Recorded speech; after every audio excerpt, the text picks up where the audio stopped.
Hi, ഞാൻ അൻഫാസ് അഹമ്മദ്. എല്ലാവർക്കും പുതിയൊരു ക്ലാസ്സിലേക്ക് സ്വാഗതം. അപ്പോൾ നമ്മുടെ റിവിഷൻ സീരീസിൻ്റെ അടുത്ത ക്ലാസ്സിലേക്ക് നമ്മൾ കിടക്കുകയാണ്. റിവിഷൻ സീരീസിൻ്റെ ഇതിന് മുമ്പുള്ള ക്ലാസ്സുകൾ നിങ്ങൾ കാണാത്തവരാണെങ്കിൽ തീർച്ചയായും കാണുക. റിവിഷൻ സീരീസ് എന്നൊരു പ്ലേലിസ്റ്റ് നമ്മൾ ക്രിയേറ്റ് ചെയ്യുന്നുണ്ട്. അതിലെല്ലാ ക്ലാസ്സുകളും നമ്മൾ ഉൾപ്പെടുത്തിയിട്ടുണ്ട്. അപ്പോൾ കാണാത്തവരാണെങ്കിൽ തീർച്ചയായും കാണാൻ ശ്രമിക്കുക. അതുപോലെ തന്നെ ഈ ചാനൽ ആദ്യമായിട്ടാണ് നിങ്ങൾ കാണുന്നതെങ്കിൽ ഈ വീഡിയോ നിങ്ങൾക്ക് ഉപകാരപ്പെടാൻ തോന്നുകയാണെങ്കിൽ മാത്രം, ഇനി വരുന്ന വീഡിയോസും നിങ്ങൾക്ക് ഉപകാരപ്പെടുമെന്ന് തോന്നുകയാണെങ്കിൽ മാത്രം ഈ ചാനൽ സബ്സ്ക്രൈബ് ചെയ്യുക. നിങ്ങളുടെ വലിയ അഭിപ്രായങ്ങൾ തീർച്ചയായിട്ടും കമൻറ്റായി രേഖപ്പെടുത്തുക. അപ്പോൾ നമുക്ക് നേരെ നമ്മുടെ ക്ലാസ്സിലേക്ക് കിടക്കാം.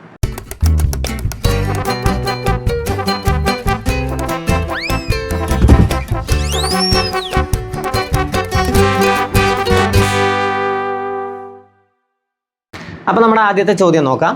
പ്ലാൻഡ് എക്കണോമി ഫോർ ഇന്ത്യ എന്ന പുസ്തകം രചിച്ചത് ആര്? പ്ലാൻഡ് എക്കണോമി ഫോർ ഇന്ത്യ എന്ന പുസ്തകം രചിച്ചത് ആരാണ്? പ്ലാൻഡ് എക്കണോമി ഫോർ ഇന്ത്യ എന്ന പുസ്തകം രചിച്ചത് M Visvesvaraya, Dadabhai Naoroji, PC Mahalanobis, Adam Smith. ആരാണ് പ്ലാൻഡ് എക്കണോമി ഫോർ ഇന്ത്യ എന്ന പുസ്തകം രചിച്ചത്?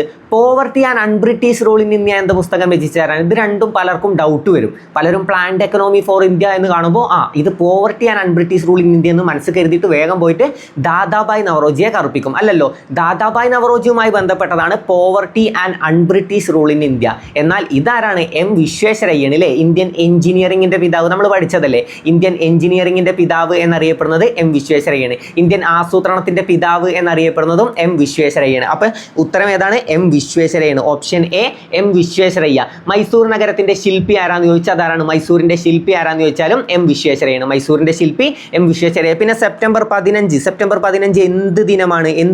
സെപ്റ്റംബർ 15 എഞ്ചിനീയറിംഗ് ഡേ അല്ലേ? സെപ്റ്റംബർ 15 എഞ്ചിനീയറിംഗ് ഡേ ആയിട്ട് ആചരിക്കുന്നത് സെപ്റ്റംബർ 15 ആണ്. സെപ്റ്റംബർ 15 ആരുടെ ജന്മദിനമാണെന്ന് ചോദ്യം വരില്ലേ? ആരുടെയാണ്? എം വിശ്വേശ്വരയ്യയുടെ ജന്മദിനമാണ്. എന്തുകൊണ്ടാണ് അദ്ദേഹത്തിന്റെ ജന്മദിനം എഞ്ചിനീയറിംഗ് ഡേ ആയിട്ട് ആചരിക്കുന്നത്? എന്തുകൊണ്ടാണ്? ഇന്ത്യൻ എഞ്ചിനീയറിംഗിന്റെ പിതാവ് എന്നറിയപ്പെടുന്നത് ആര് എന്ന് ചോദിച്ചാലും ആരാണ്? എം വിശ്വേശ്വരയ്യാണ് അല്ലേ? അപ്പോൾ പ്ലാൻഡ് എക്കണോമി ഫോർ ഇന്ത്യ എന്ന പുസ്തകം രചിച്ചത് ആരാന്ന് ചോദിച്ചാൽ ഒരുപാട് തവണ റിപ്പീറ്റ് ചെയ്ത് വരുന്ന ഒരു ചോദ്യമാണ്. അതുകൊണ്ട് പഠിച്ചു വെക്കണം. Planned economy for India, planned economy for India ആരാണ്? എം വിശ്വേശ്വരയ്യാണ്. ഓക്കെ, എം വിശ്വേശ്വരയ്യാണ് പ്ലാൻഡ് എക്കണോമി ഫോർ ഇന്ത്യ എന്ന പുസ്തകം രചിച്ചത്. പക്ഷേ poverty and unBritish rule in India എന്ന പുസ്തകം രചിച്ചത് ആരാന്ന് ചോദിച്ചാൽ അത് ദാദാഭായ് നവറോജിയാണ്. പിന്നെ നമ്മൾ എന്ത് പഠിച്ചു? ഇന്ത്യൻ എഞ്ചിനീയറിംഗിന്റെ പിതാവാണെന്ന് പഠിച്ചു അല്ലേ? എന്നാണ് എഞ്ചിനീയറിംഗ് ഡേ?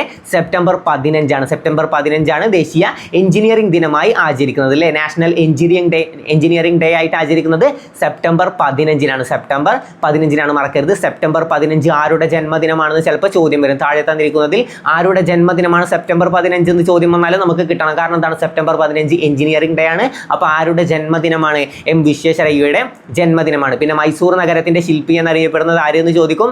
അപ്പോൾ നമുക്ക് ആരെ കിട്ടണം? എം വിശ്വേശ്വരയ്യെ കിട്ടണം. താഴെ ചിലപ്പോൾ ടിപ്പു സുൽത്താനെ കൊടുത്തിട്ടുണ്ടാവും. നമുക്ക് ചിലപ്പോൾ മൈൻഡ് അങ്ങോട്ടാണ് പോവുക. എന്താണ്? ടിപ്പു സുൽത്താൻ അല്ലേ മൈസൂർ നഗരത്തിന്റെ ശില്പി? അങ്ങനെയൊക്കെ പോകും.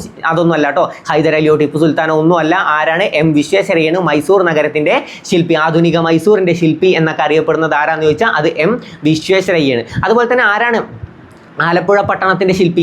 ആലപ്പുഴ പട്ടണത്തിന്റെ ശില്പി ആരാന്ന് ചോദിച്ചാൽ അത് രാജാ കേശവദാസ് ആണ് അല്ലേ? രാജാ കേശവദാസിന്റെ പട്ടണം എന്നല്ല അറിയപ്പെടുന്നത്, രാജാ കേശവദാസ് ആണ്. പിന്നെ നമുക്ക് പഠിക്കാണ്ടല്ലോ, തൃശ്ശൂർ നഗരത്തിന്റെ ശില്പി ശക്തൻ തമ്പുരാൻ അല്ലേ? ശക്തൻ തമ്പുരാൻ തൃശ്ശൂരിന്റെ ശില്പി എന്നറിയപ്പെടുന്നത് ശക്തൻ തമ്പുരാനാണ്. പൂരങ്ങളുടെ നാട് എന്നറിയപ്പെടുന്ന ഏതാണ്? പൂരങ്ങളുടെ നാട് എന്നറിയപ്പെടുന്നത് തൃശ്ശൂരാണ് അല്ലേ? കേരളത്തിന്റെ സാംസ്കാരിക തലസ്ഥാനം ഏതാന്ന് ചോദിച്ചാലും തൃശ്ശൂർ അല്ലേ? അപ്പോൾ പൂരങ്ങളുടെ നാട് എന്നറിയപ്പെടുന്നത് തൃശ്ശൂരാണ്. പിന്നെ ഉത്സവങ്ങളുടെ നാട് എന്നറിയപ്പെടുന്നത് ഏതാന്ന് ചോദിച്ചാലും തൃശ്ശൂരാണ്. അപ്പോൾ പൂരങ്ങളുടെ നാട്, ഉത്സവങ്ങളുടെ നാട് എന്നൊക്കെ അറിയപ്പെടുന്ന ഏതാണ്? തൃശ്ശൂരാണ്. ആരുടെ പട്ടണമാണ്? ശക്തൻ തമ്പുരാൻ്റെ അല്ലേ? ശക്തൻ തമ്പുരാൻ്റെ പട്ടണമാണ് തൃശ്ശൂർ. രാജാ കേശവദാസിന്റെ പട്ടണം ആലപ്പുഴ. ഓക്കെ, ആലപ്പുഴ. പിന്നെ നമുക്ക് പഠിക്കാണ്ടല്ലോ, തിറകളുടെയും തറികളുടെയും നാട് എന്നറിയപ്പെടുന്ന ഏതാണ്? തിറകളുടെയും തറികളുടെയും നാട്, അല്ലെങ്കിൽ പിന്നെ തെയ്യങ്ങളുടെ നാട് എന്നൊക്കെ അറിയപ്പെടുന്ന ഏതാണ്? കണ്ണൂരാണ് അല്ലേ? തെയ്യെന്ന് കേട്ടാൽ തന്നെ നമ്മുടെ മൈൻഡ് എങ്ങോട്ട് പോകും? കണ്ണൂരിലേക്ക് പോയിക്കോളും. അപ്പോൾ കണ്ണൂരാണ് ഉത്തരം. തിറകളുടെയും തറികളുടെയും നാട് എന്നറിയപ്പെടുന്നതും കണ്ണൂരാണ്.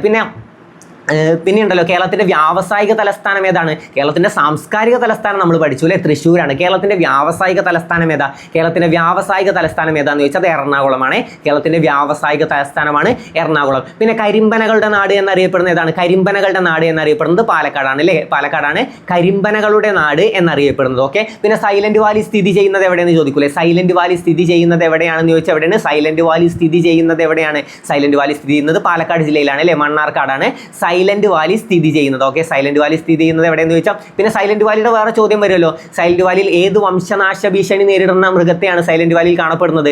സൈലന്റ് വാലി ദേശീയോദ്യാനത്തിൽ കാണപ്പെടുന്ന വംശനാശ ഭീഷണി നേരിടുന്ന ജീവി ഏതാന്ന് ചോദിച്ചാൽ ഏതാണ്? സിംഹവാലൻ കുരങ്ങുകളാണ്. സിംഹവാലൻ കുരങ്ങുകളാണ്. അത് കണക്ട് ചെയ്യാൻ ഞാനൊരു കോഡ് പറഞ്ഞുതരാം. എന്താണ്? സൈലന്റ് വാലിയിലല്ലേ, സൈലന്റ് വാലി സിംഹവാലൻ. ഓക്കെ, സൈലന്റ് വാലി ദേശീയോദ്യാനത്തിൽ കാണപ്പെടുന്നതാണ് സിംഹവാലൻ. അപ്പോൾ വാലി, വാലൻ, വാലന്റെ ഭാര്യയാണ് വാലി. അങ്ങനെ കണക്ട് ചെയ്ത് വെച്ചാൽ മതി കേട്ടോ. അപ്പോൾ അത് പാലക്കാട് ജില്ലയിലാണ്. സൈലന്റ് വാലി പാലക്കാട് ജില്ലയിലാണെന്ന് ഓർത്തു വെക്കുക. പിന്നെ പാലക്കാടുമായി ബന്ധപ്പെട്ട് വേറൊരു ചോദ്യം വരും.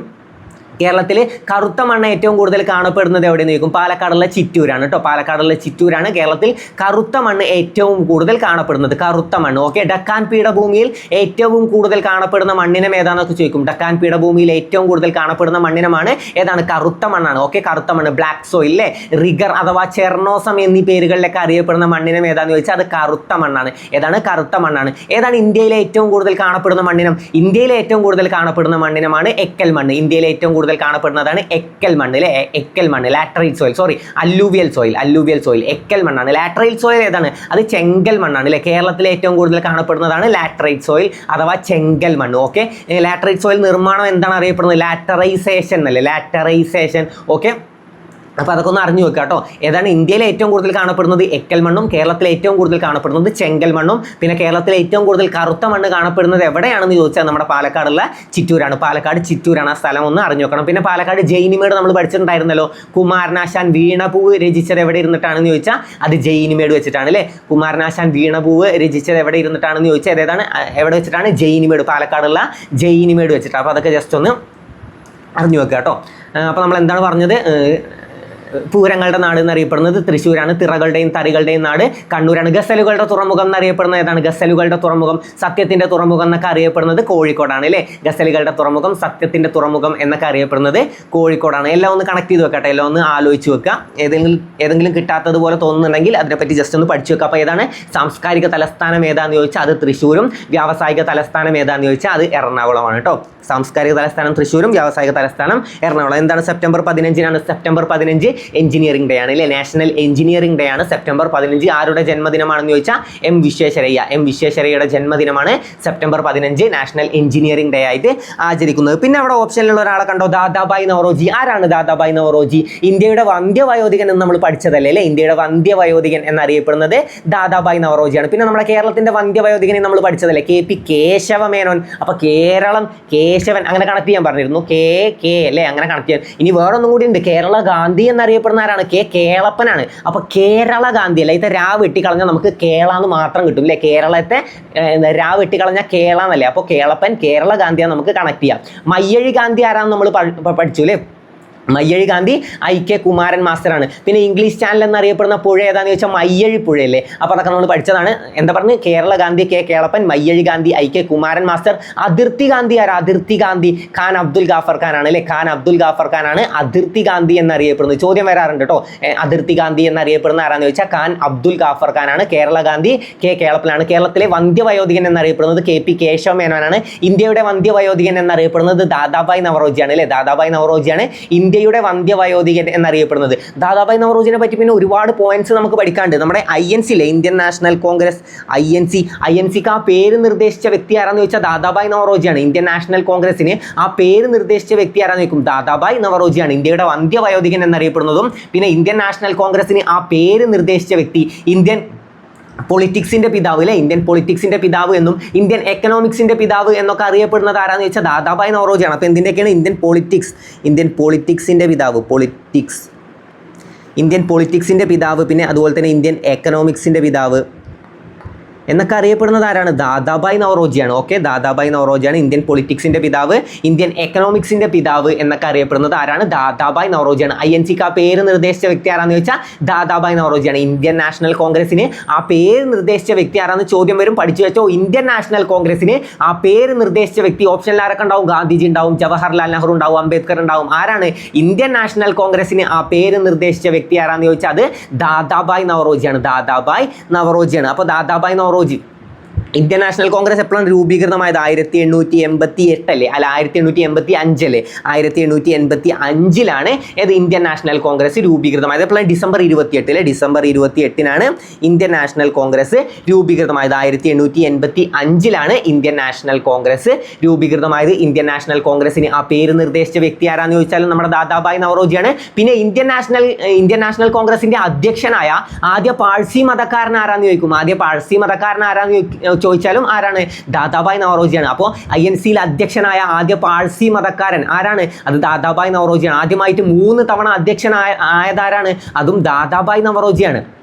അപ്പോൾ നമ്മൾ എന്തൊക്കെ പഠിച്ചു? ഇന്ത്യയുടെ വന്ധ്യവയോധികൻ എന്നറിയപ്പെടുന്നു അല്ലേ, ഇന്ത്യയുടെ വന്ധ്യവയോധികൻ എന്നറിയപ്പെടുന്നത് ദാദാഭായ് നവറോജിയാണ്. ഇന്ത്യൻ നാഷണൽ കോൺഗ്രസിന് ആ പേര് നിർദ്ദേശിച്ച വ്യക്തി ആരാന്ന് ചോദിച്ചാലും ദാദാഭായ് നവറോജിയാണ്. 1885 എന്താണ് ഇന്ത്യൻ നാഷണൽ കോൺഗ്രസ് രൂപീകൃതമായത്. പിന്നെ നമ്മൾ എന്ത് പഠിച്ചു? ഇന്ത്യൻ നാഷണൽ കോൺഗ്രസിൽ അധ്യക്ഷനായ INCയിൽ അധ്യക്ഷനായ ആദ്യ പാഴ്സി മതക്കാരൻ ആരെന്ന് ചോദിച്ചാലും ദാദാഭായ് നവറോജിയാണ്. INCയിൽ ആദ്യമായി 3 തവണ അധ്യക്ഷനായ വ്യക്തി ആരാന്ന് ചോദിച്ചാലും ദാദാഭായ് നവറോജിയാണ്. പിന്നെ ഇന്ത്യൻ എക്കണോമിക്സിന്റെ പിതാവ് അല്ലേ, ഇന്ത്യൻ സാമ്പത്തിക ശാസ്ത്രത്തിന്റെ പിതാവ് ആരാന്ന് ചോദിച്ചാലും ദാദാഭായ് നവറോജിയാണ്. ഇന്ത്യൻ എക്കണോമിക്സിന്റെ പിതാവ് ആരാന്ന് ചോദിച്ചാലും ദാദാഭായ് നവറോജിയാണ്. ഇന്ത്യൻ രാഷ്ട്രീയത്തിന്റെ പിതാവ് ആരാന്ന് ചോദിച്ചാലും ദാദാഭായ് നവറോജിയാണ്. അപ്പോൾ ഇന്ത്യൻ പൊളിറ്റിക്സിന്റെ പിതാവ് പലരും കേട്ടിട്ടില്ലാത്തൊരു പോയിന്റ് ആവും. ഇന്ത്യൻ പൊളിറ്റിക്സിന്റെ പിതാവ് എന്നറിയപ്പെടുന്നത് ആരാന്ന് ചോദിച്ചാൽ ദാദാഭായ് നവറോജിയാണ്. പിന്നെ അദ്ദേഹത്തിന്റെ ബുക്ക് ഞാൻ പറഞ്ഞൂലേ, poverty and unBritish rule in India എന്ന പുസ്തകം രചിച്ചത് ആരാന്ന് ചോദിച്ചാലും ദാദാഭായ് നവറോജിയാണ്. Poverty and unBritish rule in India പുസ്തകം പഠിച്ചു വെച്ചോ, poverty and unBritish rule in India. പിന്നെ ചോർച്ചാ സിദ്ധാന്തം, ഡ്രെയിൻ തിയറി ആരുമായി ബന്ധപ്പെട്ടതാണ്? ചോർച്ചാ സിദ്ധാന്തത്തിന്റെ ഉപജ്ഞാതാവ് ആരാന്ന് ചോദിച്ചാൽ ദാദാഭായ് നവറോജിയാണ്. ഓക്കെ, അപ്പോൾ എന്തൊക്കെ പോയിന്റ് പഠിച്ചു? INCക്ക് ആ പേര് നിർദ്ദേശിച്ച വ്യക്തിയെ നമ്മൾ പഠിച്ചു, INC. പിന്നെന്താണ്? ഇന്ത്യൻ പൊളിറ്റിക്സിന്റെ പിതാവാണ് അല്ലേ, ഇന്ത്യൻ പൊളിറ്റിക്സിന്റെ പിതാവാണ് നമ്മൾ പഠിച്ചു.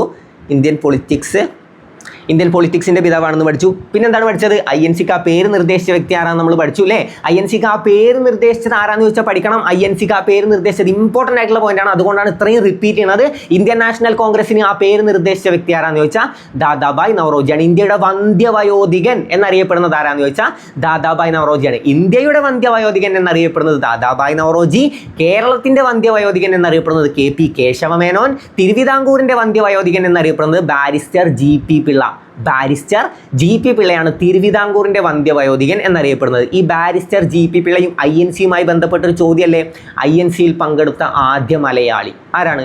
INCയിൽ പങ്കെടുത്ത ആദ്യ മലയാളി ആരാന്ന് ചോദിച്ചാൽ ബാരിസ്റ്റർ GP പിള്ളയാണ്. ഗാന്ധിജിയുടെ ആത്മകഥയിൽ പരാമർശിച്ചിട്ടുള്ള ഏക മലയാളി ആരാണ്? Barrister GP പിള്ളയാണ്. മലയാളി മെമ്മോറിയലിന് നേതൃത്വം നൽകിയത് ആരാന്ന് ചോദിച്ചാലും ബാരിസ്റ്റർ GP പിള്ളയാണ്. 1891 മലയാളി മെമ്മോറിയൽ തിരുവിതാംകൂറുകാർക്ക് എന്ന മുദ്രാവാക്യം ഏതുമായി ബന്ധപ്പെട്ടതാണെന്ന് ചോദിച്ചാൽ മലയാളി മെമ്മോറിയലാണ്. 1891 മലയാളി മെമ്മോറിയൽ.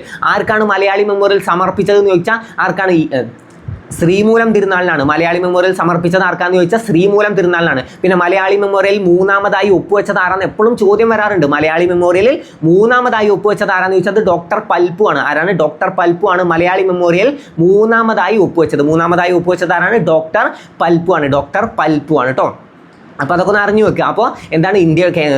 തിരുവിതാംകൂറിന്റെ വന്ധ്യവയോധികൻ എന്നറിയപ്പെടുന്നത് ബാരിസ്റ്റർ GP പിള്ളയാണ്. പിന്നെ നമ്മൾ പഠിച്ചിരുന്നു 1857 വിപ്ലവത്തിലെ വന്ധ്യവയോധികൻ എന്നറിയപ്പെടുന്നത് ആരാണ് നമ്മൾ പഠിച്ചിരുന്നു അല്ലേ. ആരാണ്? 1857 വിപ്ലവത്തിലെ വന്ധ്യവയോധികൻ കൻവർ സിംഗ് ആണ് അല്ലേ. കൻവർ സിംഗ് ആണ് 1857 വന്ധ്യവയോധികൻ 57 വിപ്ലവത്തിലെ വന്ധ്യവയോധികൻ എന്നറിയപ്പെടുന്നത് കൻവർ സിംഗ് ആണ്. അപ്പോൾ അതൊക്കെ ഒന്ന് ജസ്റ്റ് അറിഞ്ഞു വെക്കുക കേട്ടോ. അപ്പോൾ ദാദാഭായ് നവറോജിയുടെ പോയിന്റ്സ് ഒന്ന് റിപ്പീറ്റ് ചെയ്തു. ഇന്ത്യൻ നാഷണൽ കോൺഗ്രസിന് ആ പേര് നിർദ്ദേശിച്ച വ്യക്തി ആരാന്ന് ചോദിച്ചാൽ ദാദാഭായ് നവറോജിയാണ്. പിന്നെന്താണ്? ഇന്ത്യയുടെ വന്ധ്യവയോധികൻ പഠിക്കണം. ഇന്ത്യയുടെ വന്ധ്യവയോധികൻ എന്നറിയപ്പെടുന്നത് ദാദാഭായ് നവറോജിയാണ്. ഇന്ത്യൻ എക്കണോമിക്സിന്റെ പിതാവ് അല്ലേ, ഇന്ത്യൻ സാമ്പത്തിക ശാസ്ത്രത്തിന്റെ പിതാവ് ആരാന്ന് ചോദിച്ചാൽ അതാരാണ്? അത് ദാദാഭായ് നവറോജി. അവിടെയും ഡൗട്ട് വരാനുള്ള സാധനമുണ്ട്. സാമ്പത്തികം എന്ന് കണ്ടതും പോയി കുത്തരുത്. ഇന്ത്യൻ സാമ്പത്തിക ശാസ്ത്രത്തിന്റെ പിതാവ് ആരാന്ന് ചോദിച്ചാൽ ദാദാഭായ് നവറോജി. ഇന്ത്യൻ സാമ്പത്തിക ആസൂത്രണത്തിന്റെ പിതാവ് ആരാന്ന് ചോദിച്ചാൽ അത് M വിശ്വേശ്വരയ്യാണ്. ഓക്കെ, അപ്പോൾ ഇന്ത്യൻ സാമ്പത്തിക ശാസ്ത്രം അഥവാ എക്കണോമിക്സ് ഇന്ത്യൻ എക്കണോമിക്സിന്റെ പിതാവ്, ഇന്ത്യൻ എക്കണോമിക് പ്ലാനിങ്ങിന്റെ പിതാവ്, പ്ലാൻഡ് എക്കണോമി ഫോർ ഇന്ത്യ ആരുടെ പുസ്തകമാണ്? M വിശ്വേശ്വരയ്യ. അപ്പോൾ പ്ലാനിങ്ങിന്റെ പിതാവ് ആരാന്ന് ചോദിച്ചാൽ അത് M വിശ്വേശ്വരയ്യാണ്. ഇന്ത്യൻ എക്കണോമിക്സിന്റെ പിതാവാണ് ദാദാഭായ് നവറോജി. ഓക്കെ, അപ്പോൾ ഇന്ത്യൻ എക്കണോമിക്സിന്റെ പിതാവ് എന്നറിയപ്പെടുന്നത് ആരാണ്? ദാദാഭായ് നവറോജിയാണ്. ഇന്ത്യൻ എക്കണോമിക്സിന്റെ പിതാവ്, ഇന്ത്യൻ പൊളിറ്റിക്സിന്റെ പിതാവ് എന്നറിയപ്പെടുന്നതും ദാദാഭായ് നവറോജിയാണ്. അദ്ദേഹത്തിന്റെ ബുക്കിന്റെ പേരെന്താണ്? Poverty and unBritish rule in India എന്ന പുസ്തകം പുസ്തകം രചിച്ചത് ആര് എന്ന് ചോദിച്ചാലും അദ്ദേഹത്തിൻ്റെ സിദ്ധാന്തം തിയറി ഏതാണ്? ചോർച്ചാ സിദ്ധാന്തം അല്ലേ? ഏതാണ്? ഡ്രെയിൻ തിയറി അല്ലേ? ചോർച്ചാ സിദ്ധാന്തം. ഓക്കെ, സാമ്പത്തിക ചോർച്ചാ സിദ്ധാന്തം അല്ലെങ്കിൽ മസ്തിഷ്ക ചോർച്ചാ സിദ്ധാന്തം ആരുമായി ബന്ധപ്പെട്ടതാണെന്ന് ചോദിച്ചാൽ ദാദാഭായ് നവറോജിയാണ്. ദാദാഭായ് നവറോജിയാണ്. പിന്നെ നമുക്കൊരു പോയിന്റ് പഠിക്കാണ്ടല്ലോ, British parliament. Okay, British parliament. British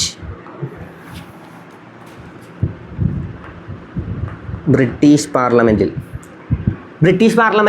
പങ്കെടുത്ത ആദ്യത്തെ ഇന്ത്യക്കാരൻ ആരാന്ന് ചോദിക്കും. ബ്രിട്ടീഷ് പാർലമെന്റിൽ അംഗമായ ആദ്യ ഇന്ത്യക്കാരൻ ആരാന്ന് ചോദിച്ചാൽ ആരാണ്? അത് ദാദാഭായ് നവറോജിയാണ്. അപ്പോൾ ബ്രിട്ടീഷ് പാർലമെന്റിൽ അംഗമായ ആദ്യ ഇന്ത്യക്കാരൻ ആരാന്ന് ചോദിച്ചാൽ ദാദാഭായ് നവറോജിയാണ്. ബ്രിട്ടീഷ് പാർലമെന്റിൽ അംഗമായ ആദ്യ ഇന്ത്യക്കാരൻ.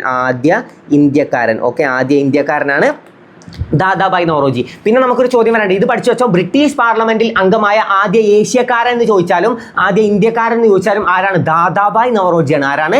ദാദാഭായ് നവറോജിയാണ്. പിന്നെ ഇന്ത്യയുടെ ദേശീയ വരുമാനം അല്ലേ? ഇന്ത്യയുടെ ദേശീയ വരുമാനം ആദ്യമായി കണക്കാക്കിയത് ആരാന്ന് ചോദിച്ചാലും ദാദാഭായ് നവറോജിയാണ്. ഇന്ത്യയുടെ ദേശീയ വരുമാനം ആദ്യമായി കണക്കാക്കിയത് ആരാന്ന് ചോദിച്ചാൽ ദാദാഭായ് നവറോജിയാണ്. എന്നാൽ ഇന്ത്യയുടെ ദേശീയ വരുമാനം സ്വാതന്ത്ര്യത്തിന് ശേഷം ഇന്ത്യയുടെ ദേശീയ വരുമാനം ആദ്യമായി കണക്കാക്കിയത് ആരാന്ന് ചോദിച്ചാൽ PC മഹലനോബിസ് ആണ്. ആരാണ്?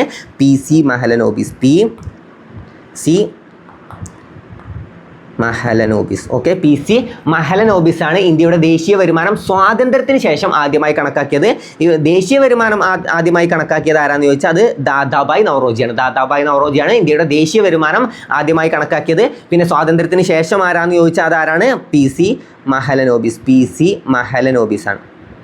പിന്നെ നമുക്കൊന്ന് പഠിക്കാണ്ട് ശാസ്ത്രീയമായിട്ട് ആദ്യമായിട്ട് ആരാണ് ഇന്ത്യയുടെ ദേശീയ വരുമാനം കണക്കാക്കിയെന്ന് ചോദിച്ചാൽ VKRV റാവു ആണ്. VKRV റാവു. ഓക്കെ, ആദ്യമായിട്ട് ശാസ്ത്രീയമായി കണക്കാക്കിയത് ആരാന്ന് ചോദിച്ചാൽ VKRV റാവു ആണ്. പിന്നെ നമ്മൾ എന്ത് പഠിച്ചു? ഇന്ത്യയുടെ ദേശീയ വരുമാനം ആദ്യമായി കണക്കാക്കിയത് ആരാന്ന് ചോദിച്ചാൽ ദാദാഭായ് നവറോജി.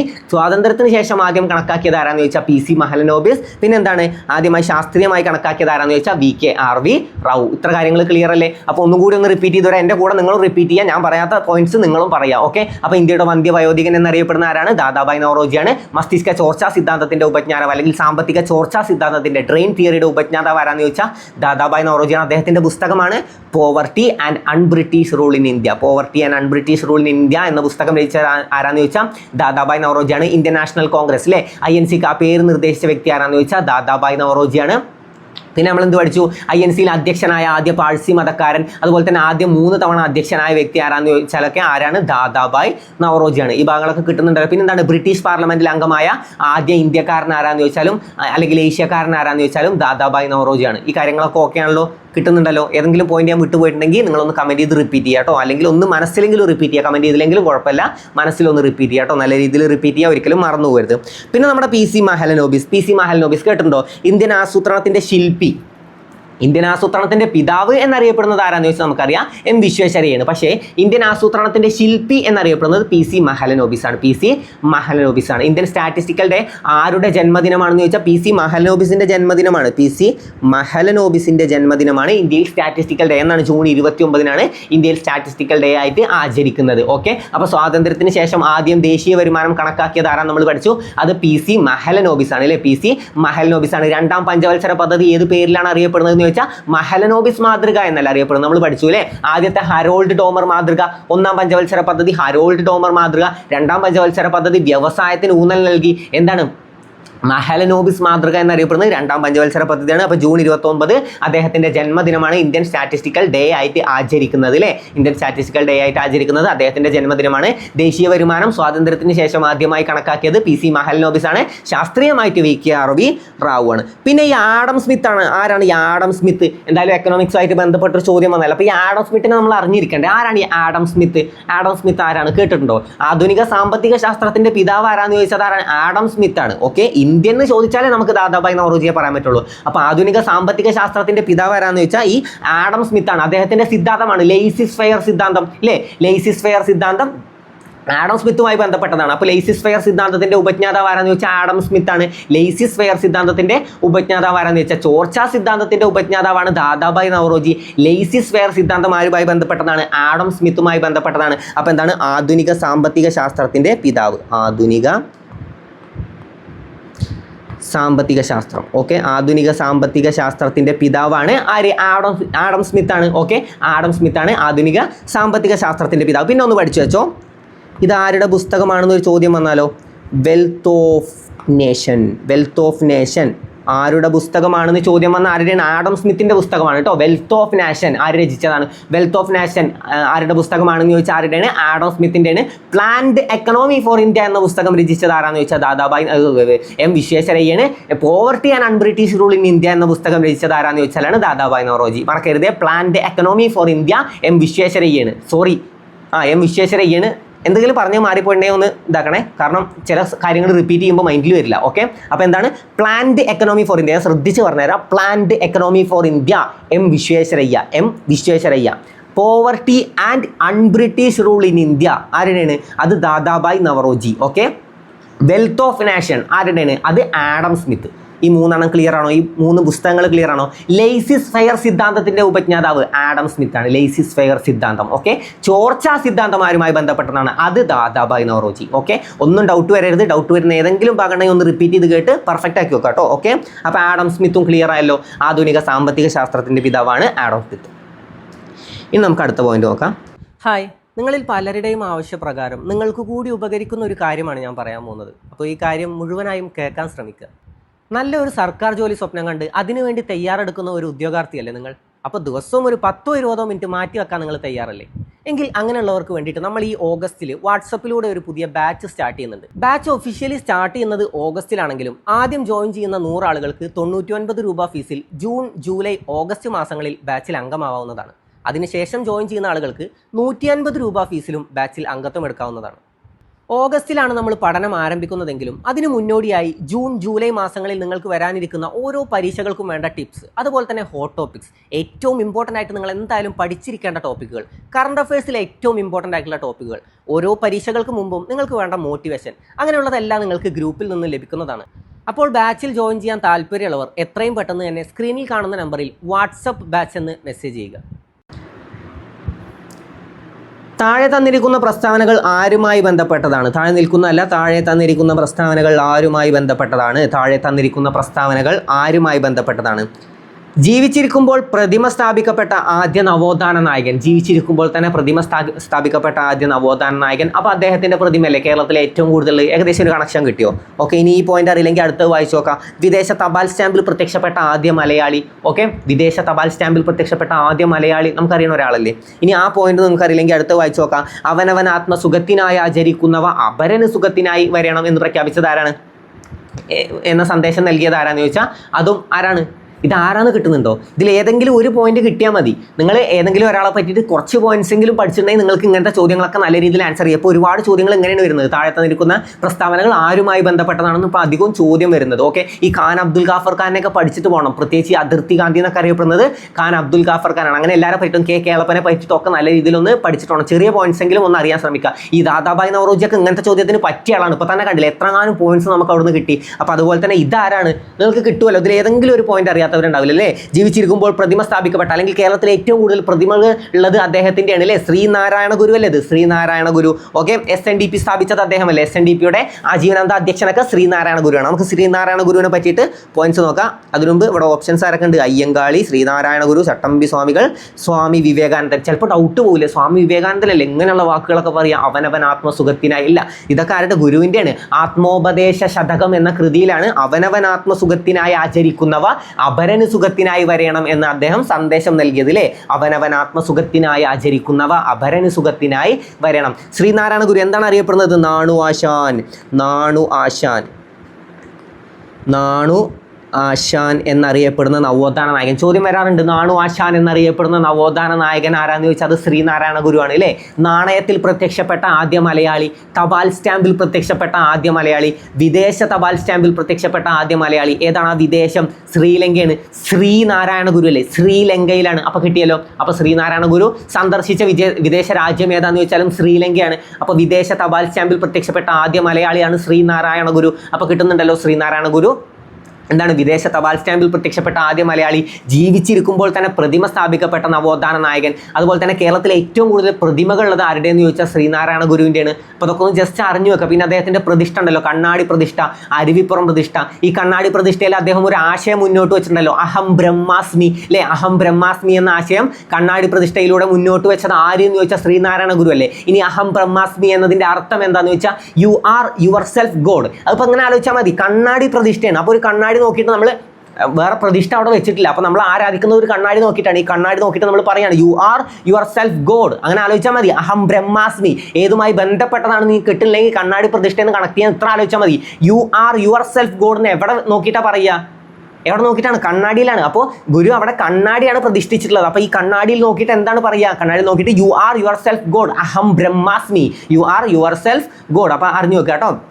പിന്നെ നമുക്ക് പഠിക്കാണ്ട് അരുവിപ്പുറം പ്രതിഷ്ഠ 1800, ഈ വർഷം ഒന്ന് അറിഞ്ഞു നോക്കണേ, 1888. ഞാൻ ഇന്ന് പഠിപ്പിച്ചതിൽ INC-യും പിന്നെ ഈ വർഷവും ഏറ്റവും ഇമ്പോർട്ടൻ്റ് ആയിട്ടുള്ള 2 വർഷങ്ങളാണ്. 1885 INC-യും 1888 ഏതാണ് അരുവിപ്പുറം പ്രതിഷ്ഠ. അരുവിപ്പുറം പ്രതിഷ്ഠ നടന്നത് 1888 അല്ലേ.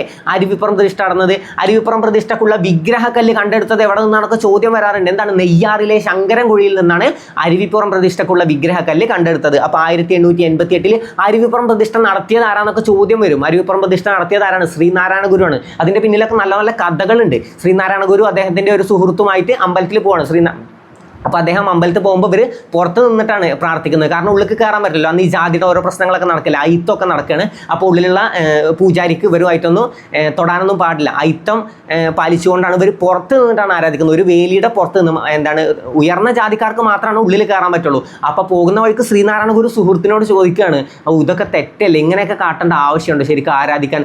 അപ്പോൾ നമുക്ക് തന്നെ ഒരു അമ്പലം പണിഞ്ഞാൽ എന്താണ്? ശ്രീനാരായണ ഗുരു വെറുതെ ഒരു ആശയം എടുത്തിട്ടുണ്ട്. അപ്പോൾ അദ്ദേഹത്തിൻ്റെ സുഹൃത്ത് പറയണം അങ്ങനെ ചെയ്താൽ വളരെ നന്നായിരിക്കും, അത് വലിയൊരു ഉപകാരമാവും. അങ്ങനെയാണ് അദ്ദേഹത്തിന് അരുവിപ്പുറം പ്രതിഷ്ഠ എന്നൊരു ആശയം വരുന്നത്. അരുവിപ്പുറത്ത് അദ്ദേഹം ഒരു ശിവപ്രതിഷ്ഠ നടത്തുകയാണ്. ശിവപ്രതിഷ്ഠയാണ് നടത്തുന്നത്. അപ്പോൾ ശിവപ്രതിഷ്ഠ നടത്തുമ്പോൾ സ്വാഭാവികമായിട്ടും എന്താ ഉയർന്ന ജാതിക്കാർ വന്നിട്ട് അതിനെ എതിർക്കുമല്ലോ അല്ലേ. ഉയർന്ന ജാതിക്കാരെ എതിർക്കുമ്പോൾ ശ്രീനാരായണ ഗുരു ഒരു വാക്യം മുന്നോട്ട് വെക്കുന്നുണ്ട്. എന്താണ്? ഞാൻ ഈഴവ ശിവനെയാണ് പ്രതിഷ്ഠിക്കുന്നതെന്നാണ് ശ്രീനാരായണ ഗുരു പറയുന്നത്. എന്താണ്? ഞാൻ ഈഴവ ശിവനെയാണ് പ്രതിഷ്ഠിക്കുന്നത്. പക്ഷെ വേറൊരു വേർഡ്സ് നമ്മൾ പഠിക്കാണ്ട്, ഞാനിതാ പുലയ ശിവനെ പ്രതിഷ്ഠിക്കുന്നു എന്ന് പറഞ്ഞത് ആരാന്ന് ചോദിച്ചാൽ അതാരാണ്? ഞാനിതാ പുലയ ശിവനെ പ്രതിഷ്ഠിക്കുന്നു എന്ന് പറഞ്ഞ ആരാണ്? അയ്യങ്കാളിയാണ് കേട്ടോ, അയ്യങ്കാളി. അപ്പോൾ അരുവിപ്പുറം പ്രതിഷ്ഠയിൽ ഗുരു പറഞ്ഞത് എന്താണ്? ഞാൻ ഈഴവ ശിവനെയാണ് പ്രതിഷ്ഠിക്കുന്നത്. അത് ആ കഥയൊന്ന് ജസ്റ്റ് അറിഞ്ഞു വെച്ചാൽ മതി. ശ്രീനാരായണ ഗുരു എന്താണ് പണ്ട് ഇങ്ങനെ സുഹൃത്തിൻ്റെ ഒപ്പം പോയപ്പോൾ ഈ അമ്പലത്തിൽ പുറത്ത് നിന്നിട്ടാണ് ആരാധിക്കുന്നത്. അപ്പോൾ സ്വാഭാവികമായിട്ട് തോന്നിപ്പോവും ഈ ദൈവത്തിൻ്റെ അടുത്തൊക്കെ എത്ര ഒരു ഡിസ്റ്റൻസ് ഇടേണ്ട കാര്യമുണ്ടോ? കാരണം എത്ര ദൂരെ നിന്നിട്ട് ആരാധിക്കുക, അവരൊക്കെ അടുത്ത് പോയി ആരാധിക്കുക. അപ്പോൾ ശ്രീനാരായണ ഗുരു ചോദിക്കുകയാണ്, നമുക്കൊക്കെ ഇങ്ങനെ ചെയ്യേണ്ട ആവശ്യമുണ്ടോ? നമുക്ക് തന്നെ ഒരു അമ്പലം പണിഞ്ഞുകൂടെയൊക്കെയാണ്. അപ്പോൾ സുഹൃത്ത് പറയണം അങ്ങനെ ചെയ്താൽ വളരെ ഉപകാരമായിരുന്നു. അങ്ങനെയാണ് ഈ അരുവിപ്പുറം പ്രതിഷ്ഠ അരുവിപ്പുറം എന്ന ആശയം, അരുവിപ്പുറത്തൊരു ശിവപ്രതിഷ്ഠ എന്ന ആശയം ഗുരുവിൻ്റെ ഉള്ളിൽ വരുന്നത്. അങ്ങനെയാണ് അദ്ദേഹം ശിവപ്രതിഷ്ഠ നടത്തുന്നത്. എന്നിട്ട് ശിവന്റെ വിഗ്രഹം കുത്തിണ്ടാക്കിയതൊന്നല്ല, അരുവിപ്പുറം നെയ്യാറിലെ ശങ്കരൻകുഴിയിൽ നിന്നൊരു കല്ലെടുത്തതാണ് അല്ലേ. അപ്പോൾ അരുവിപ്പുറം പ്രതിഷ്ഠക്കുള്ള വിഗ്രഹക്കല്ല് എവിടെ നിന്നാണ് കണ്ടെടുത്തതെന്ന് ചോദിക്കുന്നില്ലേ. അപ്പോൾ എവിടെ നിന്നും കൊത്തി കൊണ്ടുവന്നൊന്നല്ല. എന്താണ്? നെയ്യാറിലെ ശങ്കരൻകുഴിയിൽ നിന്നും ഒരു കല്ലെടുത്തതാണ്. അപ്പോൾ അരുവിപ്പുറം പ്രതിഷ്ഠക്കുള്ള വിഗ്രഹക്കല്ല് കഥ മനസ്സിലാക്കി പഠിച്ച് ഒന്നുകൂടി ഒന്ന് എളുപ്പമാവും നിങ്ങൾക്ക്. അപ്പോൾ അരുവിപ്പുറം പ്രതിഷ്ഠക്കുള്ള വിഗ്രഹക്കല്ല് അപ്പോൾ ചോദിക്കുമല്ലോ എവിടെ നിന്നാണ് കണ്ടെടുത്തതെന്ന് ചോദിച്ചാൽ നെയ്യാറിലെ ശങ്കരൻകുഴിയിൽ നിന്നും കണ്ടെടുത്താണ് അരുവിപ്പുറം പ്രതിഷ്ഠക്കുള്ള വിഗ്രഹക്കല്ല്. ഓക്കെ. അപ്പോൾ അരുവിപ്പുറം ക്ഷേത്രം പണികഴിപ്പിച്ചത് എപ്പോഴാണെന്ന് ചോദിച്ചാൽ 1887 ഓക്കെ. അരുവിപ്പുറം ക്ഷേത്രം പണി കഴിപ്പിച്ചത് 1887 അരുവിപ്പുറം പ്രതിഷ്ഠ നടന്നത് 1888 ഓക്കെ. കണ്ണാടി പ്രതിഷ്ഠയിലൂടെ ഗുരു മുന്നോട്ട് വെച്ച ആശയമാണ് അഹം ബ്രഹ്മാസ്മി, അഹം ബ്രഹ്മാസ്മി. ഓക്കെ. പിന്നെ ഇവിടെ എന്താണ്? ഓം സാഹോദര്യ സർവത്ര അല്ലേ. ഓം സാഹോദര്യ സർവത്ര അരുവിപ്പുറം പ്രതിഷ്ഠയിലാണ് ഓം സാഹോദര്യ സർവത്ര. ഓക്കെ. അപ്പോൾ അതൊക്കെ ജസ്റ്റ് ഒന്ന് അറിഞ്ഞു വെക്കുക. പിന്നെ സർവ്വമത സമ്മേളനം നടന്നു 1924 ആലുവയിൽ സർവ്വമത സമ്മേളനം നടന്നത്. ആ സമയത്ത് ഗുരു അതിൻ്റെ എൻട്രൻസിലായിട്ടൊരു കാര്യം എഴുതി വെക്കുന്നുണ്ട്. എന്താണ്? വാദിക്കാനും ജയിക്കാനുമല്ല, അറിയാനും അറിയിക്കാനുമാണ് അല്ലേ. ആലുവയിൽ സർവ്വമത സമ്മേളനം നടന്ന സമയത്ത് അവിടെ ഗുരു പ്രതിഷ്ഠിച്ച വാക്കുകളാണ് വാദിക്കാനും ജയിക്കാനുമല്ല, അറിയാനും അറിയിക്കാനുമാണ്. അപ്പോൾ അതൊക്കെ ജസ്റ്റ് ഒന്ന് അറിഞ്ഞു വെക്കുക കേട്ടോ. അതൊക്കെ ആരുടെ വാക്കുകളാണെന്നൊക്കെ ചോദിച്ചാൽ നമുക്ക് കിട്ടണം. പിന്നെ ഒരു ജാതി ഒരു മതം ഒരു ദൈവം മനുഷ്യന് ആരുടെ വാക്കുകളാണ്? ഒരു ജാതി ഒരു ദൈവം ഒരു മതം ഒരു ദൈവം മനുഷ്യന് എന്ന് പറഞ്ഞാൽ ആരുടെ വാക്കുകൾ? വാക്കുകളെന്ന് വെച്ചാൽ അത് ശ്രീനാരായണ ഗുരുവിൻ്റെ വാക്കുകളാണ്. എന്നാൽ പലർക്കും അറിയാത്തൊരു കാര്യം പറഞ്ഞു തരട്ടെ. അദ്ദേഹത്തിൻ്റെ ഗുരുവിൻ്റെ പക്കൽ നിന്നും കട്ടെടുത്ത വാക്കുകളാണ്. കട്ടെടുത്തതെന്നല്ല, ഗുരുവിൻ്റെ പക്കൽ നിന്നും കടമെടുത്ത വാക്കുകളാണത്. അദ്ദേഹത്തിൻ്റെ ഗുരു ആരായിരുന്നു? നമ്മൾ കേട്ടിട്ടില്ലേ, ഗുരുക്കന്മാരുടെ ഗുരു അല്ലേ? ശ്രീനാരായണ ഗുരുവിൻ്റെ ഗുരുവാണ്. അപ്പോൾ ഗുരുക്കന്മാരുടെ ഗുരു ആരാണ്? തൈക്കാടയ്യാണ് അല്ലേ? പലർക്കും അറിയാത്തൊരു കാര്യമാണ്. തൈക്കാടയ്യയുടെ വാക്കുകളായിരുന്നു അത്. ഇന്ത ഉലകത്തിൽ ഒരേ ഒരു ജാതി താൻ, ഒരേ ഒരു മതം താൻ, ഒരേ ഒരു കടവുൾ താൻ എന്ന് പറഞ്ഞത് ആരാണ്? തൈക്കാടയ്യാണ്. അദ്ദേഹത്തിൻ്റെ വാക്കുകളാണ് ഗുരു കടമെടുത്ത്. കേരളത്തിൽ പ്രശസ്തമായ ആ വാക്കുകൾ ആരുടെയെന്ന് ചോദിക്കും. ആരിൽ നിന്നും ഗുരു കടമെടുത്തതാണെന്ന് ചോദ്യം വന്നിട്ടുണ്ട്, ഇനിയും വരും. ആരാ? തൈക്കാടയിൽ നിന്നും കടമെടുത്താണ്. തൈക്കാടയ്യയുടെ വാക്കുകൾ എന്തായിരുന്നു ചോദിച്ചാൽ, ഇന്ത ഉലകത്തിൽ ഒരേ ഒരു ജാതി താൻ, ഒരേ ഒരു മതം താൻ, ഒരേ ഒരു കടവുൾ താൻ എന്ന് പറഞ്ഞത് തമിഴിൽ പറഞ്ഞത് ആരാ? തൈക്കാടയ്യാണ്. അത് തൈക്കാടയ്യയുടെ തമിഴുമായിട്ട് കണക്ട് ചെയ്യാൻ വലിയ പണിയൊന്നുമില്ല. പാണ്ടി പറയൻ, പണലി പറയൻ, സൂപ്രണ്ടയ്യ എന്നൊക്കെ അറിയപ്പെടുന്നത് ആരാന്ന് ചോദിച്ചാൽ തൈക്കാടയ്യാണ്. അപ്പോൾ ഇന്ത ഉലകത്തിൽ ഒരേ ഒരു ജാതി താൻ, ഒരേ ഒരു മതം താൻ, ഒരേ ഒരു കടവുൾ താൻ എന്ന് പറഞ്ഞത് ആരാന്ന് വെച്ചാൽ തൈക്കാടയ്യ. ജാതി ഒന്ന്, മതം ഒന്ന്, കുലമൊന്ന്, ദൈവമൊന്ന് മനുഷ്യൻ എന്ന് പറഞ്ഞത് ആരാണ്? ജാതി ഒന്ന്, മതമൊന്ന്, കുലമൊന്ന്, ദൈവമൊന്ന് മനുഷ്യൻ എന്ന് പറഞ്ഞത് ആരാണ്? വൈകുണ്ഠ സ്വാമികളാണ്. മാറിപ്പോയത് ഒരു ജാതി ഒരു മതം ഒരു ദൈവം മനുഷ്യൻ, ഏകദേശം ഒരേപോലുള്ള വാക്കുകളാണ് ഇവർ പറഞ്ഞിട്ടുള്ളത്. പക്ഷെ ചെറിയ ചെറിയ വ്യത്യാസങ്ങളുണ്ട്. ഒരു ജാതി ഒരു മതം ഒരു ദൈവം മനുഷ്യൻ എന്ന് പറഞ്ഞിട്ടുള്ളത് ആരാണ്? അത് ശ്രീനാരായണ ഗുരു. ഇന്ത ഉലകത്തിൽ ഒരേ ഒരു ജാതി താൻ, ഒരേ ഒരു മതം താൻ, ഒരേ ഒരു കടവുൾ താൻ എന്ന് പറഞ്ഞത് ആരാണ്? ഇന്ത ഉലകത്തിൽ ഒരേ ഒരു ജാതി താൻ, ഒരേ ഒരു മതം താൻ, ഒരേ ഒരു കടവുൾ താൻ എന്ന് പറഞ്ഞത് ആരാന്ന് ചോദിച്ചാൽ അത് തൈക്കാടയ്യാണ്. ജാതി ഒന്ന്, മതം ഒന്ന്, കുലമൊന്ന്, ദൈവമൊന്ന് മനുഷ്യൻ എന്ന് പറഞ്ഞത് ആരാന്ന് ചോദിച്ചാൽ വൈകുണ്ഠ സ്വാമികളാണ് അല്ലേ? മുടിചൂടും പെരുമാൾ എന്നറിയപ്പെടുന്നത്. പിന്നീട് ആ പേര് മാറ്റപ്പെട്ടല്ലോ, അതിൻ്റെ കഥ അറിയോ നിങ്ങൾക്ക്? മുടിചൂടും പെരുമാൾ എന്നായിരുന്നു ആദ്യകാല നാമം വൈകുണ്ഠ സ്വാമികളുടെ, മുടിചൂടും പെരുമാൾ. പക്ഷെ അന്ധകാലത്ത് ആ സമയത്ത് എന്താണ്, ഉയർന്ന ജാതിക്കാർക്ക് മാത്രം സ്വീകരിക്കാൻ പറ്റിയൊരു പേരാണ് പെരുമാൾ എന്നുള്ളത്. ഇദ്ദേഹം ഒരു താഴ്ന്ന ജാതിക്കാരനായിരുന്നു. അപ്പോൾ ഉയർന്ന ജാതിയിൽപ്പെട്ടവർ അദ്ദേഹത്തെ എതിർക്കുകയാണ്. ആ പേരിന് അദ്ദേഹത്തെ എതിർക്കുകയാണ്. എന്താണ്? പെരുമാൾ എന്ന പേര് അതിൽ കൊടുത്തതുകൊണ്ടാണ്. പിന്നീടാണ് അദ്ദേഹം പേര് മാറ്റിയത്. എന്താണ്? മുത്തുക്കുട്ടി എന്നാക്കിയത്. ഇതൊക്കെ ഒന്ന് അറിഞ്ഞു വെക്കുക കേട്ടോ. ഓക്കെ. അപ്പോൾ ആരുടെ പേരാ? മുടിചൂടും പെരുമാൾ എന്നറിയപ്പെടുന്നത് ആരാന്ന് വെച്ചാൽ വൈകുണ്ഠ സ്വാമികളാണ്. പിന്നെ വിഷ്ണുവിൻ്റെ അവതാരമാണ് താനെന്ന് സ്വയം വിശേഷിപ്പിച്ച നവോത്ഥാന നായകൻ ആരാന്ന് വെച്ചാൽ വൈകുണ്ഠ സ്വാമികളാണ്. ഇതൊക്കെ ജസ്റ്റ് ഒന്ന് അറിഞ്ഞു വെക്കുക. അപ്പോൾ നമ്മളിപ്പോൾ എന്താ പറഞ്ഞത്? ഇന്ത ഉലകത്തിൽ ഒരേ ഒരു ജാതി താൻ, ഒരേ ഒരു മതം താൻ, ഒരേ ഒരു കടവുൾ താൻ എന്ന് പറഞ്ഞത് തൈക്കാടയ്യ. ജാതി ഒന്ന്, മതം ഒന്ന്, കുലം ഒന്ന്, ദൈവം ഒന്ന് മനുഷ്യൻ എന്ന് പറഞ്ഞത് വൈകുണ്ഠ സ്വാമികൾ. ഒരു ജാതി ഒരു മതം ഒരു ദൈവം മനുഷ്യൻ എന്ന് പറഞ്ഞത് ആരാണ്? ശ്രീനാരായണ ഗുരു. ഏത് കൃതിയിലാന്ന് ചോദിച്ചാൽ കിട്ടണേ ജാതി മീമാംസ. അതിൽ തന്നെ ഉണ്ട് ഒരു ജാതി മീമാംസ. പിന്നെ ചോദിക്കും അരുവിപ്പുറം ശിവപ്രതിഷ്ഠാ വേളയിൽ ഗുരു രചിച്ച കൃതി. അരുവിപ്പുറം പ്രതിഷ്ഠാ വേളയിൽ എനിക്ക് ചോദിച്ചാൽ മതിയായിരുന്നു. പക്ഷേ ഞാൻ നിങ്ങൾക്ക് ഓർത്തിരിക്കാൻ വേണ്ടി ഒരു കാര്യം പറഞ്ഞുതരാം. അരുവിപ്പുറം ശിവപ്രതിഷ്ഠയാണ് നടന്നത്. അരുവിപ്പുറം ശിവപ്രതിഷ്ഠാ വേളയിൽ ഗുരു രചിച്ച കൃതിയാണ് ശിവശതകം. അപ്പോൾ അരുവിപ്പുറം ശിവപ്രതിഷ്ഠ, ശിവശതകം കിട്ടിയല്ലോ. ജാതി മീമാംസ, ഒരു ജാതി ഒരു മതം, അവിടെ ജാതിയും കിട്ടി. അപ്പോൾ 2 കൃതികൾ കിട്ടി. ഏതിലാണ് വാക്കുകളെന്നും കിട്ടി. അപ്പോൾ അരുവിപ്പുറം ശിവപ്രതിഷ്ഠ വേളയിൽ ഗുരു രചിച്ച കൃതിയാണ് ശിവപ്രതിഷ്ഠ, ശിവശതകം. ഓക്കെ, അതൊന്ന് കിട്ടി. പിന്നെ അടുത്ത ഞാൻ എന്ത് പറഞ്ഞത്? ഒരു ജാതി ഒരു മതം ഒരു ദൈവം മനുഷ്യന്. ഏതിലാണെന്ന് ചോദിച്ചാൽ ജാതി മീമാംസ. അപ്പോൾ ഇതൊക്കെ ആരുടെ കൃതിയാണെന്നും കിട്ടുന്നുണ്ടല്ലോ. ഓക്കെ, ജാതി മീമാംസ ഗുരുവിൻ്റെ കൃതിയാണ്. അപ്പോൾ ജാതി മീമാംസ, ഒരു ജാതി ഒരു മതം ഒരു ദൈവം മനുഷ്യന്. പിന്നെ ഒരു ചോദ്യം വരും, അവനവനാത്മ സുഖത്തിനായി ആചരിക്കുന്നവ അപരന് സുഖത്തിനായി വരേണം എന്ന് ഗുരു പറഞ്ഞത് ഏത് കൃതിയിലൂടെയാണ്? അവനവൻ ആത്മസുഖം, ആത്മോപദേശ ശതകം. ഓക്കെ, ആത്മോപദേശ ശതകം, ദൈവദശകം, ദർശനമാല, ഗജേന്ദ്രമോക്ഷം, വഞ്ചിപ്പാട്ട്. പിന്നെ ഏതൊക്കെയാണ്? ആദിഭാഷ അദ്ദേഹത്തിൻ്റെ എല്ലാം. ഗജേന്ദ്രമോക്ഷം, വഞ്ചിപ്പാട്ട്, ദർശനമാല, ഇതൊക്കെ അദ്ദേഹത്തിൻ്റെ കൃതികളാണ്. ഓക്കെ, ജാതി മീമാംസ ഒക്കെ ആരുടെ? ശിവശതകം, ദൈവദശകം, ഇതൊക്കെ ആരുടെ കൃതിയാണ്? ഇതൊക്കെ ശ്രീനാരായണ ഗുരുവിൻ്റെ കൃതിയാണ്. ഏതൊക്കെ കൃതികളാണെന്ന് പഠിച്ചോ? ആത്മോപദേശ ശതകം, ശിവശതകം, ദൈവദശകം, ദർശനമാല, പിന്നെ ഏതാണ്? ഗജേന്ദ്രമോക്ഷം, വഞ്ചിപ്പാട്ട്. ഇതിനുണ്ട് ഒരു ഇമ്പോർട്ടൻ്റ് പോയിന്റ് ഉണ്ട്. ഗജേന്ദ്രമോക്ഷം, വഞ്ചിപ്പാട്ട് എന്താണ്? ഗുരുവിൻ്റെ ആദ്യത്തെ കൃതി ഏതാണെന്ന് ചോദ്യം വന്നിട്ടുണ്ട്. ശ്രീനാരായണ ഗുരുവിൻ്റെ ആദ്യ കൃതി ഏതാണെന്ന് വെച്ചാൽ ഈ ഗജേന്ദ്രമോക്ഷം, വഞ്ചിപ്പാട്ടാണ്. ഓക്കെ, ഗജേന്ദ്രമോക്ഷം, വഞ്ചിപ്പാട്ടാണ് ശ്രീനാരായണ ഗുരുവിൻ്റെ ആദ്യ കൃതി. ഓക്കെ, പിന്നെ ഇത് പഠിച്ചു ആത്മോപദേശ ശതകം. അതിലാണ് അവനവനാത്മസുഖത്തിനായി ആചരിക്കുന്നവ അപരന് സുഖത്തിനായി വരണം. പിന്നുണ്ട് വേദാധികാര നിരൂപണം. അത് ഗുരുവാണെന്ന് പോയി കുത്തിക്കഴിഞ്ഞാൽ നമുക്ക് എന്ത് കിട്ടും? -മാർക്ക് കിട്ടും. കാരണം വേദാധികാര നിരൂപണം ആരുടെയാണ്? ചട്ടമ്പി സ്വാമികളുടെയാണ്. അത് എക്സ്ട്രാ എന്തായാലും പഠിച്ചു വെക്കണം. ആരുടെ കൃതി നിങ്ങൾ പഠിക്കുമ്പോഴും ചട്ടമ്പി സ്വാമികളുടെ ഈ കൃതി അതിൻ്റെ ഒപ്പം ഒന്ന് പഠിക്കുക. ഏതാണ്? വേദാധികാര നിരൂപണം. സവർണർക്ക് മാത്രമല്ല അവർണർക്കും വേദം പഠിക്കാനുള്ള അധികാരമുണ്ട് എന്നതിനെ പറ്റി പറയുന്ന ശ്രീനാരായണ ഗുരു ചട്ടമ്പി സ്വാമികളുടെ കൃതിയാണ് വേദാധികാര നിരൂപണം.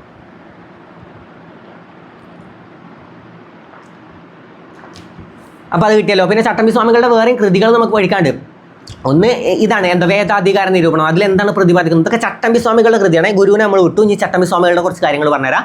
വേദാധികാര നിരൂപണം ആരുടെ കൃതിയാണെന്ന് ചോദിക്കും. വേദം പഠിക്കാനുള്ള അധികാരം സവർണർക്ക് മാത്രമല്ല, അവർണർക്കും വേദം പഠിക്കാനുള്ള സ്വാതന്ത്ര്യം ഉണ്ട് എന്നതിനെ പറ്റി പറയുന്ന കൃതിയാണ് വേദാധികാര നിരൂപണം. പിന്നെ ആദ്യ ഭാഷ തമിഴാണ് എന്ന് പറയുന്ന ഗുരുവിൻ്റെ കൃതി ഏതാന്ന്, ഗുരുവിൻ്റെ അല്ല ചട്ടമ്പി സ്വാമികളുടെ കൃതി ഏതാന്ന് ചോദിച്ചാൽ ആദിഭാഷ അല്ലേ. ആദ്യ ഭാഷ തമിഴാണെന്നാണ് എന്താണ് ആര് പറയുന്നത്? ചട്ടമ്പി സ്വാമികൾ പറയുന്നത് ആവും.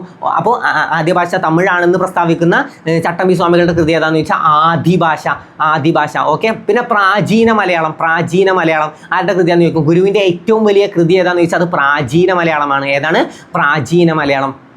പിന്നെ ഉണ്ടല്ലോ മോക്ഷപ്രദീപ ഖണ്ഡനം. മോക്ഷപ്രദീപം ആരുടെ കൃതിയാന്ന് ചോദിച്ചാൽ ബ്രഹ്മാനന്ദ ശിവയോഗിയാണ്. മോക്ഷപ്രദീപ ഖണ്ഡനം ആരുടെ കൃതിയാന്ന് ചോദിച്ചാൽ അത് ആരുടെയാണ്? അത് ചട്ടമ്പി സ്വാമികളുടെ കൃതിയാണ്. മോക്ഷപ്രദീപം എന്ന കൃതിയെ ഖണ്ഡിച്ചുകൊണ്ട്, മോക്ഷപ്രദീപം എന്ന കൃതിയെ വിമർശിച്ചുകൊണ്ട് എഴുതിയതാണ്. ഓരോ കൃതിക്ക് പിന്നിലും ഒരു കഥ ഉണ്ടാവും. നമ്മൾ ജസ്റ്റ് അതൊന്ന് അറിഞ്ഞു വെച്ചാൽ നമുക്ക് അതിന് ആ പേരും കിട്ടും. കാരണം ബ്രഹ്മാനന്ദ ശിവയോഗി മോക്ഷപ്രദീപം എന്നൊരു ഇത് രചിച്ചു. ബ്രഹ്മാനന്ദ ശിവയോഗി എന്താണ് അറിയപ്പെടുന്നത്? പുരുഷസിംഹം എന്നറിയപ്പെടുന്നത് ബ്രഹ്മാനന്ദ ശിവയോഗിയാണ്. നിരീശ്വരവാദികളുടെ ഗുരു എന്നറിയപ്പെടുന്നതും ബ്രഹ്മാനന്ദ ശിവയോഗിയാണ്. അപ്പോൾ ബ്രഹ്മാനന്ദ ശിവയോഗി ഏതാണ്?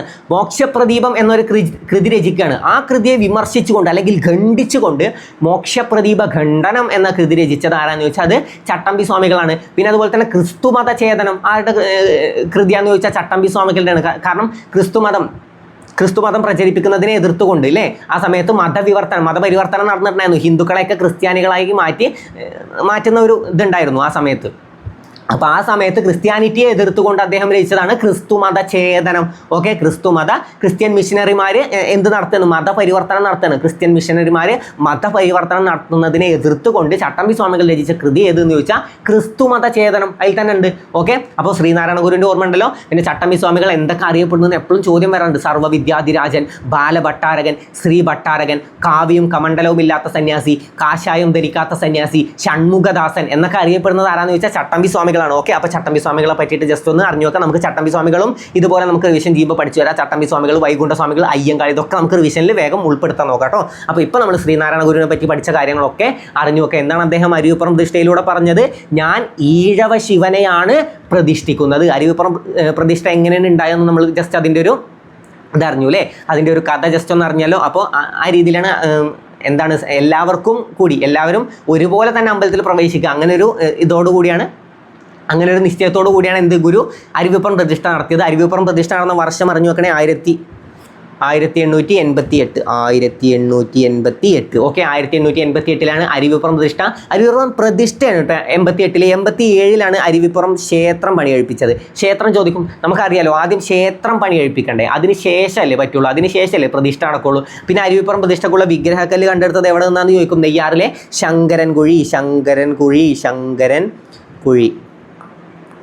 നെയ്യാറിലെ ശങ്കരൻകുഴിയിൽ നിന്നാണ് അരുവിപ്പുറം പ്രതിഷ്ഠക്കുള്ള വിഗ്രഹക്കല്ല് കണ്ടെടുത്തത്. ഈ ശങ്കരൻ വെച്ചിട്ട് ഞാൻ എപ്പോഴും ഗുരുവിനൊരു കാര്യം കണക്ട് ചെയ്ത് തരാറുണ്ട്. ശങ്കരൻ. ഈ ശങ്കരക്കുറുപ്പാണ് ശ്രീനാരായണ ഗുരുവിനെ രണ്ടാം ബുദ്ധൻ എന്ന് വിശേഷിപ്പിച്ചത്. ശ്രീനാരായണ ഗുരുവിനെ രണ്ടാം ബുദ്ധൻ എന്ന് വിശേഷിപ്പിച്ചത് ആരാന്ന് ചോദിച്ചാൽ ശങ്കരക്കുറുപ്പാണ്. പിന്നെ നമുക്കൊന്ന് പഠിക്കാണ്ട് ഗാന്ധിജിയും ശ്രീനാരായണ ഗുരുവും തമ്മിൽ കണ്ടുമുട്ടിയ വർഷം. ഞാൻ മുമ്പ് എപ്പോഴും ഏതോ ക്ലാസ്സിൽ പറഞ്ഞിട്ടുണ്ട് എന്ന് ഓർക്കണു. കാരണം ഗാന്ധിജിയുടെ കേരള സന്ദർശനങ്ങൾ നമ്മൾ പഠിച്ചിട്ടുണ്ടായിരുന്നു അല്ലേ. 20, 25, 27, 34, 37 അങ്ങനെ 5 തവണയാണ് ഗാന്ധിജി കേരളം സന്ദർശിച്ചത്. അതിൽ രണ്ടാം കേരള സന്ദർശന വേളയിലാണ് ശ്രീനാരായണ ഗുരുവും ഗാന്ധിജിയും തമ്മിൽ കണ്ടുമുട്ടിയത്. ഓക്കെ. അപ്പോൾ ജസ്റ്റ് അറിഞ്ഞു നോക്കുക. ആ സമയത്ത് വിവർത്തകൻ ട്രാൻസ്ലേറ്റർ ആരാന്ന് ചോദിച്ചാൽ എൻ കുമാരൻ. ഗുരുവും ടാഗോറും കണ്ടുമുട്ടി. ശ്രീനാരായണ ഗുരുവും ടാഗോറും കണ്ടുമുട്ടിയത് എപ്പോഴാണെന്ന് ചോദിച്ചാൽ 1922 അപ്പോൾ ട്രാൻസ്ലേറ്റർ ആരാന്ന് ചോദിച്ചാൽ കുമാരനാശാനായിരുന്നു. ഓക്കെ. അപ്പോൾ ജസ്റ്റ് ഒന്ന് അറിഞ്ഞു നോക്കുക. 25ഉം 22ഉം 25 ആരെയാണ് കണ്ടുമുട്ടിയത്? ഗാന്ധിജിയെ കണ്ടുമുട്ടി അല്ലേ. ഗാന്ധിജിയെ കേരളത്തിലേക്ക് ക്ഷണിച്ചത് ആരാന്ന് ചോദിച്ചാൽ അത് ഗുരുവല്ല, ഗുരു കണ്ടുമുട്ടി. അതാണ് നമുക്ക് പ്രധാനമായിട്ട് പഠിക്കാനുള്ളത്. പക്ഷേ ഗാന്ധിജിയെ കേരളത്തിലേക്ക് ക്ഷണിച്ചത് ആരാന്ന് ചോദിച്ചാൽ അതാരാണ്? ഡോക്ടർ പൽപ്പു ആണ്. അപ്പോൾ അതൊക്കെ പഠിഞ്ഞാലോ. 1925ഉം പിന്നെ 25ഉം 22ഉം നമ്മൾ പഠിച്ചു അല്ലേ. പിന്നെ ഒരു സന്ദർശനം കൂടി ജസ്റ്റ് ഒന്ന് അറിഞ്ഞു വെച്ചു. 1882. ഈ ഗുരുവിൻ്റെ ഹിസ്റ്ററിയൊക്കെ കേട്ടിട്ടുള്ളവർക്ക് അറിയും. ഗുരു പോലും അറിയാതെ ഗുരുവിൻ്റെ കല്യാണം നടന്നിട്ടുണ്ട്. ഗുരു അറിഞ്ഞിട്ടില്ല. പക്ഷേ ഗുരു വീട്ടിൽ നിന്ന് എങ്ങോട്ടോ പോയ സമയത്ത് ആ സമയത്ത് എന്തൊക്കെ ആചാരങ്ങളുണ്ട്. ഇങ്ങനെ പുടവ് കൊടുത്ത് സ്വീകരിക്കലോ. അങ്ങനെ ഗുരുവിൻ്റെ അനിയത്തി ആരോ പോയിട്ട് പുടവ് കൊടുത്ത് ഭാര്യയായിട്ട് കൊണ്ടുവരുന്നൊക്കെ ഉണ്ട്. അങ്ങനെ എന്തൊക്കെയുണ്ട് ആ കഥ നേരം അറിഞ്ഞാൽ നിങ്ങൾക്ക് മനസ്സിലാവും. ഓക്കെ. അന്നത്തെ ആചാരങ്ങൾ അങ്ങനെയായിരുന്നു. അപ്പോൾ ഗുരു എവിടെയോ പോയി തിരിച്ചു വരുമ്പോൾ അപ്പോഴാണ് ഗുരു അറിയുന്നത് ഗുരുവിൻ്റെ കല്യാണം കഴിഞ്ഞിട്ടുണ്ട്. അപ്പോൾ ഗുരു ആ വീട്ടിലൊരു ഒരു പ്രസംഗം നടത്തുകയാണ്. ഗുരു അവിടെ പറയുകയാണ് എൻ്റെ കാര്യത്തിൽ ഞാൻ നിങ്ങളുടെ ഒന്നും കാര്യത്തിൽ ഇടപെടാൻ വരുന്നില്ല, എൻ്റെ ഇതുപോലുള്ള കാര്യത്തിൽ നിങ്ങൾ ആരും ഇടപെടരുത് പറഞ്ഞിട്ട് അങ്ങനെ തന്നെ അവർ ഡിവോഴ്സൊക്കെ ആയി. ഓക്കെ, അപ്പോൾ അതൊക്കെ ജസ്റ്റ് ഒന്ന് കേട്ട് നോക്കാം, നല്ല രസമാണ് ഈ ഗുരുവിൻ്റെയൊക്കെ കഥകളൊക്കെ കേൾക്കാൻ. അപ്പോൾ 1882 ഗുരുവിൻ്റെ കല്യാണം കഴിഞ്ഞത്. ഗുരു പോലും അറിയാതെ ഗുരുവിൻ്റെ കല്യാണം കഴിഞ്ഞത് എപ്പോഴാണെന്ന് ചോദിച്ചാൽ 1882. പിന്നെ അതുപോലെ തന്നെ എന്താ ശ്രീനാരായണ ഗുരുവും ചട്ടമ്പി സ്വാമികളും തമ്മിൽ കണ്ടുമുട്ടിയത് എപ്പോഴാണെന്ന് ചോദിച്ചും 1882. അത് ചോദിച്ചാലും 1882. അപ്പോൾ ഈ കാര്യങ്ങളൊക്കെ കിട്ടുന്നുണ്ടല്ലോ. 1925 ഗാന്ധിജീനെ കണ്ടുമുട്ടിയത്. ഗാന്ധിജി എത്ര തവണ കേരളം സന്ദർശിച്ചു? ഈ വർഷങ്ങൾ ഭയങ്കര ഇമ്പോർട്ടൻ്റ് ആണ്. 1920, പിന്നെ 25, പിന്നെ 27, പിന്നെ 34, 37. ഈ 20, 25, 27, 37 നമുക്ക് കിട്ടും. ഇവിടെ എക്സ്ട്രാ നമുക്ക് 34 മാത്രം പഠിച്ചാൽ മതി. കാരണം എന്താ, ബാക്കിയൊക്കെ ഒരു കണക്ഷൻ ഉണ്ട്. 20, 25, പിന്നെ 27, പിന്നെ അതുപോലെ തന്നെ 37 വന്നു. പിന്നെ ഇടയിൽ 34 മാത്രം ജസ്റ്റ് ഒന്ന് അറിഞ്ഞു നോക്കുക. 20, 25, 27, 34, 37, 20, 25, 27, 34, 37. അതിൽ ഗാന്ധിജിയും ശ്രീനാരായണ ഗുരുവും തമ്മിൽ കണ്ടുമുട്ടിയത് എപ്പോഴാണെന്ന് ചോദിച്ചാൽ അത് എപ്പോഴാണ്? അത് 1925. ഇനി പ്രധാനമായിട്ട് നമുക്ക് പഠിക്കാനുള്ളൊരു കാര്യം ഉണ്ടല്ലോ, SNDP അല്ലേ? SNDP നമുക്ക് പഠിക്കാനുള്ളതല്ലേ? 1903. പിന്നെ എപ്പോഴാണ്? മെയ് അല്ലേ? മെയ് 15. 1903 മെയ് 15 എന്ത് SNDP സ്ഥാപിതമായത്. 1903 മെയ് 15. 1903 മെയ് 15 ശ്രീനാരായണ ധർമ്മപരിപാലന യോഗം, SNDP അല്ലേ? SNDP. പിന്നെയും അവിടുന്ന് ചോദ്യം വരാണ്ട്, SNDPയുടെ ആജീവനാന്ത അധ്യക്ഷൻ ആരാ? ആജീവനാന്ത അധ്യക്ഷൻ അതാ പേരിൽ തന്നെ ഉണ്ട്, ശ്രീനാരായണ ഗുരുവാണ്. ശ്രീനാരായണ ധർമ്മ പരിപാലന യോഗമാണ്. അപ്പോൾ ആജീവനാന്ത അധ്യക്ഷൻ ആരാന്ന് ചോദിച്ചാൽ അതാരാണ്? അത് ശ്രീനാരായണ ഗുരുവാണ്. എന്നാൽ നമുക്കൊരു ചോദ്യം വരും, ആദ്യ ഉപാധ്യക്ഷൻ ആരാന്ന് ചോദ്യം വരും. അത് ഞാൻ പറഞ്ഞുതരാം. ഈ ശ്രീനാരായണ ഗുരുവിനെ ഇത് SNDP സ്ഥാപിക്കാൻ വേണ്ടി പ്രേരിപ്പിച്ച ഒരു വ്യക്തിയുണ്ട്.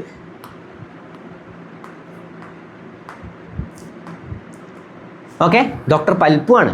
ശ്രീനാരായണ ഗുരുവിനെ SNDP സ്ഥാപിക്കാൻ പ്രേരിപ്പിച്ചത് ആരാന്ന് ചോദിച്ചാൽ അത് ഡോക്ടർ പൽപ്പു ആണ്. അപ്പോൾ doctor Palpu. Okay, doctor Palpu പഠിച്ചോക്കണേ. ഡോക്ടർ പൽപ്പു ആണ് SNDPയുടെ ആദ്യ ഉപാധ്യക്ഷൻ. ആരാന്ന് ചോദിച്ചാൽ അത് ഡോക്ടർ പൽപ്പു ആണ്. ആദ്യ ഉപാധ്യക്ഷൻ ആരാണ്? ഡോക്ടർ പൽപ്പു ആണ്. ഓക്കെ, ആദ്യ ഉപാധ്യക്ഷൻ ഡോക്ടർ പൽപ്പു. ഇനി ആദ്യ സെക്രട്ടറി ചോദിക്കുക, അതാരാണ്? കുമാരനാശാനാണ്. ആദ്യ സെക്രട്ടറിയാണ് കുമാരനാശാൻ. ഓക്കെ, അത് കിട്ടിയല്ലോ. കുമാരനാശാനാണ് SNDPയുടെ ആദ്യ സെക്രട്ടറി. ഇനി SNDPയുടെ ആദ്യ മുഖപത്രം ചോദിക്കാറുണ്ട്, വിവേകോദയം. ഓക്കെ, വിവേകോദയമാണ് SNDPയുടെ ആദ്യ മുഖപത്രം. SNDPയുടെ ആദ്യ മുഖപത്രമാണ് വിവേകോദയമാണ് SNDPയുടെ ആദ്യ മുഖപത്രം. പിന്നെ നമുക്ക് പഠിക്കാണ്ടല്ലോ, SNDPയുടെ നിലവിലെ മുഖപത്രം ഏതാണെന്ന് ചോദിച്ചാൽ അത് യോഗനാഥമാണ് കേട്ടോ. യോഗനാഥം, അത് മറക്കരുത്.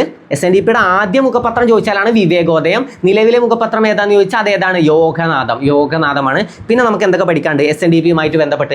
SNDPയുടെ മുൻഗാമി എന്നറിയപ്പെടുന്നത് ചോദിക്കൂലേ? SNDPയുടെ മുൻഗാമി എന്നറിയപ്പെടുന്നത് വാവൂട്ടി യോഗമാണ് SNDPയുടെ മുൻഗാമി എന്നറിയപ്പെടുന്നത്. വാവൂട്ടി യോഗമാണ്. അപ്പോൾ പഠിച്ച കാര്യങ്ങളൊക്കെ ഒന്ന് ഓർത്ത് നോക്കാം. SNDP സ്ഥാപിതമായത് 1903 മെയ് 15 അല്ലേ? 1903 മെയ് 15 SNDP സ്ഥാപിതമായത്. SNDPയുടെ ആദ്യ മുഖപത്രം ഏതാണ്? വിവേകോദയം. നിലവിൽ ഏതാണെന്ന് ചോദിച്ചാൽ യോഗനാഥം. അത് ജസ്റ്റ് ഒന്ന് അറിഞ്ഞു വെക്കുക. പിന്നെ SNDPയുടെ ആദ്യ അധ്യക്ഷൻ എന്ന് ചോദിച്ചാലും ആജീവനാന്ത അധ്യക്ഷൻ എന്ന് ചോദിച്ചാലും ആരാണ്? ശ്രീനാരായണ ഗുരുവാണ്. ആദ്യ ഉപാധ്യക്ഷൻ ആരാന്ന് ചോദിച്ചാൽ നമ്മൾ പഠിക്കണം. ഇദ്ദേഹത്തിനെ പോയി പ്രേരിപ്പിക്കുകയാണ്, SNDP സ്ഥാപിക്ക് പ്ലീസ് എന്നൊക്കെ പറഞ്ഞിട്ട് ഡോക്ടർ പൽപ്പു അദ്ദേഹത്തെ പ്രേരിപ്പിക്കുകയാണ്. അപ്പോൾ ശ്രീനാരായണ ഗുരു പറയാണ്, ഓക്കെ ഞാൻ സ്ഥാപിച്ചു കഴിഞ്ഞാൽ ഞാൻ അധ്യക്ഷനും നീ ഉപാധ്യക്ഷനാവും, പറ്റുമോ? അപ്പോൾ ഡോക്ടർ പൽപ്പു പറയാണ് ഓക്കെ. അപ്പോൾ എന്താണ് ആദ്യ അധ്യക്ഷൻ ആരാന്ന് ചോദിച്ചാൽ ആരാണ്?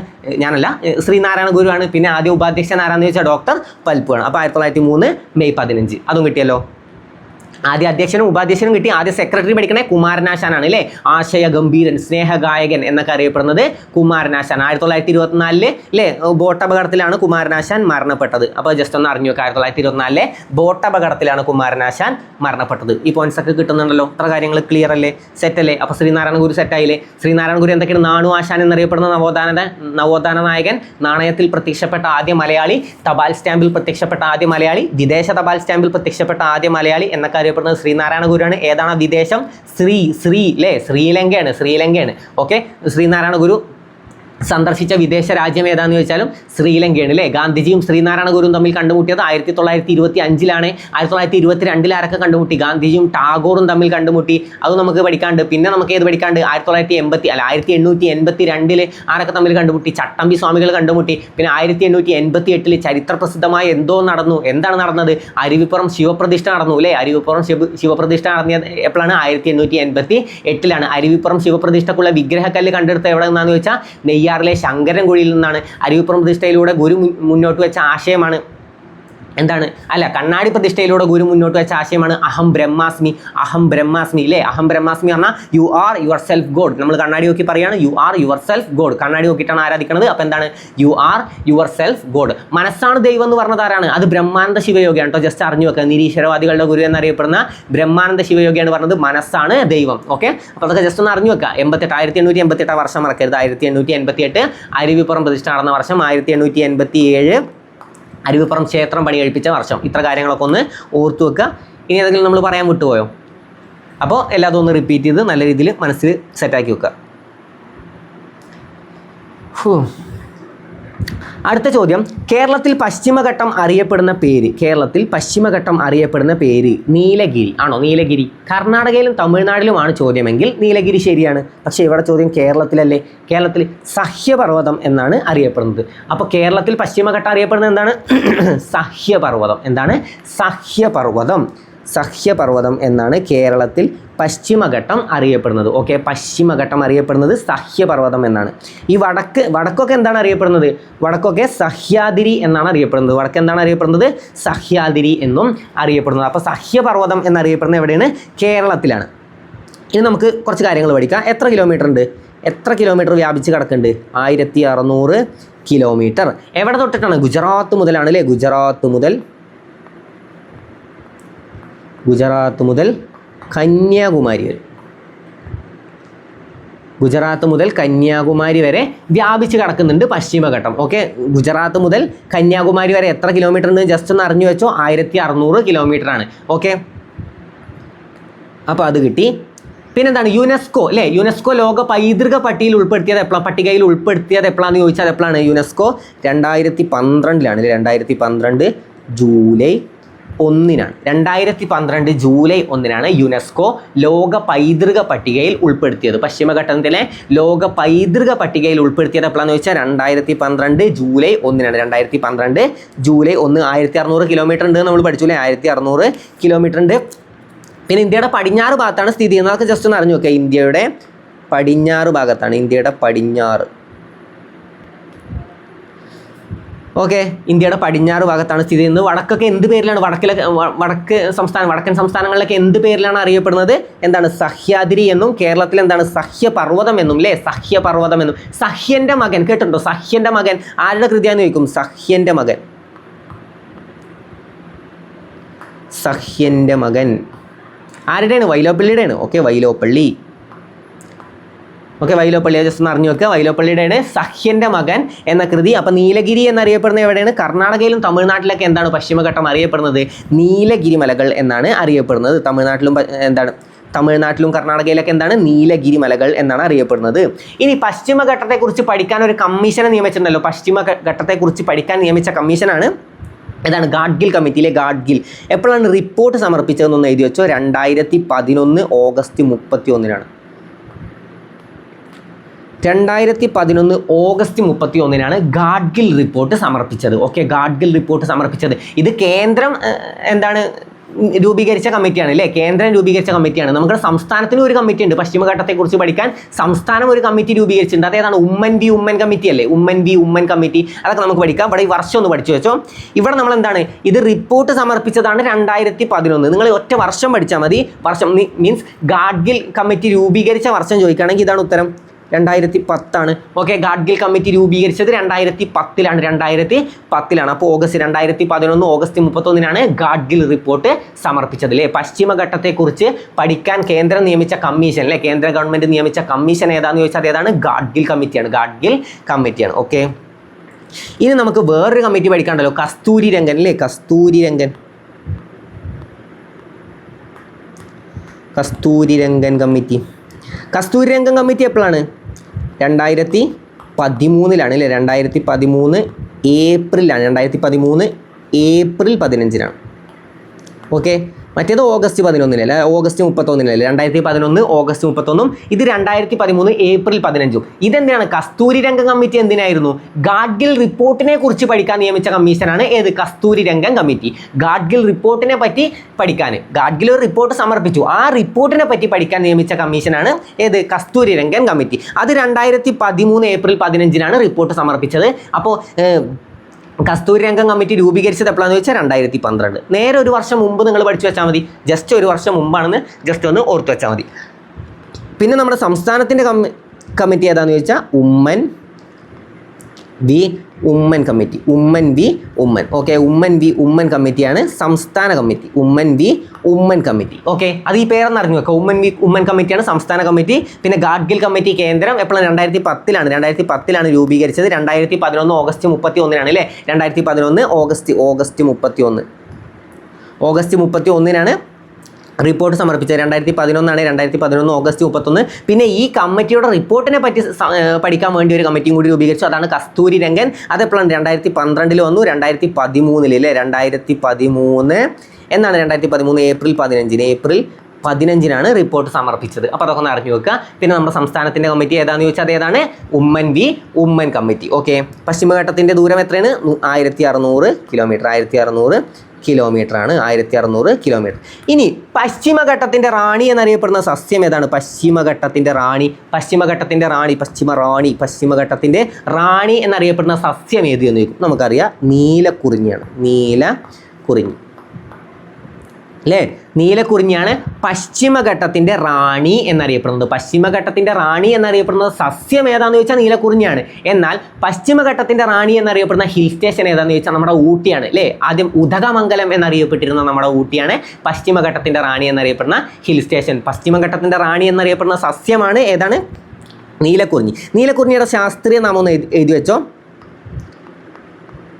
സ്ട്രോബിലാന്തസ് കുന്തിയാന.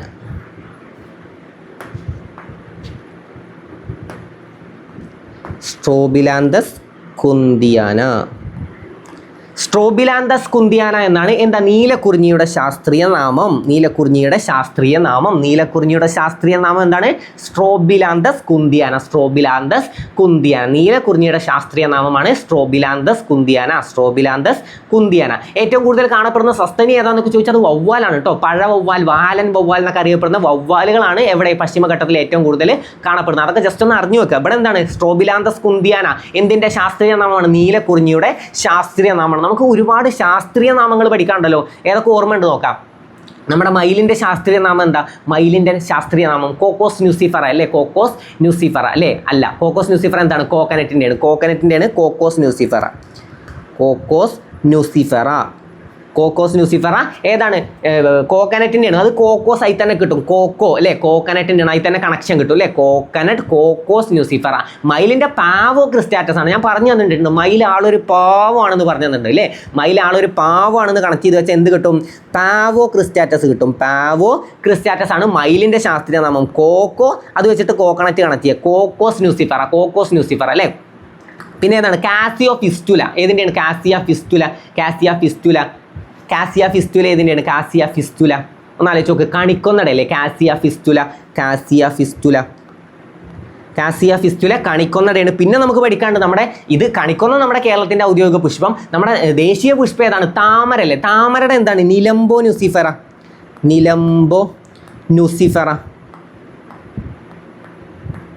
താമരയുടെ നിലംബോ ന്യൂസിഫറ അല്ലേ. താമര ഞാൻ എങ്ങനെ പഠിക്കാൻ പറഞ്ഞത്? നീലത്താമര എന്ന് ഓർത്ത് വെക്കാൻ പറഞ്ഞിട്ടുണ്ടായിരുന്നു. അങ്ങനെയാണ് എനിക്കൊക്കെ ഇത് ഓർമ്മയുള്ളത് അല്ലേ. നീലത്താമര എന്ന് ആലോചിച്ച് വെച്ചാൽ കിട്ടും. Nelumbo nucifera. Cocos nucifera coconut ആണ്. എന്താണ്? തെങ്ങിൻ്റെ ശാസ്ത്രീയ നാമമാണ് കോക്കോസ് ന്യൂസിഫറ അല്ലേ. പിന്നെ ഏതാണ്? പാവോ ക്രിസ്റ്റാറ്റസ് ഏതിൻ്റെയെന്ന് ചോദിച്ചാൽ പ്രാവിൻ്റെ ശാസ്ത്രീയ നാമം. പ്രാവ് എന്ന് പറഞ്ഞാൽ മയിലിൻ്റെ ശാസ്ത്രീയ നാമമാണ്. മയിൽ ആളൊരു പാവമാണെന്ന് പഠിച്ചു വെച്ചാൽ പാവോ ക്രിസ്റ്റാറ്റസ് കിട്ടും അല്ലേ, പിന്നെ നമ്മൾ ഇതിൻ്റെ ശാസ്ത്രം എലിഫസ് മാക്സിമസ് ഇൻഡിക്കസ് അല്ലേ, ആണ്. പിന്നെ പാന്തേര ടൈഗ്രിസ്, ടൈഗറിൻ്റെ പാന്തേര ടൈഗ്രിസ് അവിടെ തന്നെ ടൈഗർ ഉണ്ട് അല്ലേ. നമ്മുടെ ഏതാണ് നമ്മുടെ ദേശീയ മൃഗം ഏതാണ്? റോയൽ ബംഗാൾ കടുവയാണ്. ദേശീയ പൈതൃക മൃഗമാണ് ആന അല്ലേ. നമ്മുടെ കേരളത്തിൻ്റെ ഔദ്യോഗിക മൃഗം ഏതാന്ന് ചോദിച്ചാലും ആനയാണ്. ദേശീയ പൈതൃക മൃഗം ഏതാന്ന് ചോദിച്ചാലും ആനയാണ്. എലിഫസ് മാക്സിമസ് ഇൻഡിക്കസ് അല്ലേ, എലിഫസ് മാക്സിമസ് ഇൻഡിക്കസ്. അപ്പോൾ അതൊക്കെ ഒന്ന് ഓർത്ത് വെക്കുക കേട്ടോ. ടാവോക്രിസ്റ്റാറ്റസ് ഏതിൻ്റെയാണ്? മയിലിൻ്റെ ശാസ്ത്രനാമം. മയിലാളൊരു പാവമാണെന്ന് ആലോചിച്ച് വെച്ചാൽ മതി. അപ്പോൾ അതൊക്കെ ഓക്കെ ആണല്ലോ. പിന്നെ ഇന്ത്യയിലെ ഏറ്റവും ജൈവ വൈവിധ്യം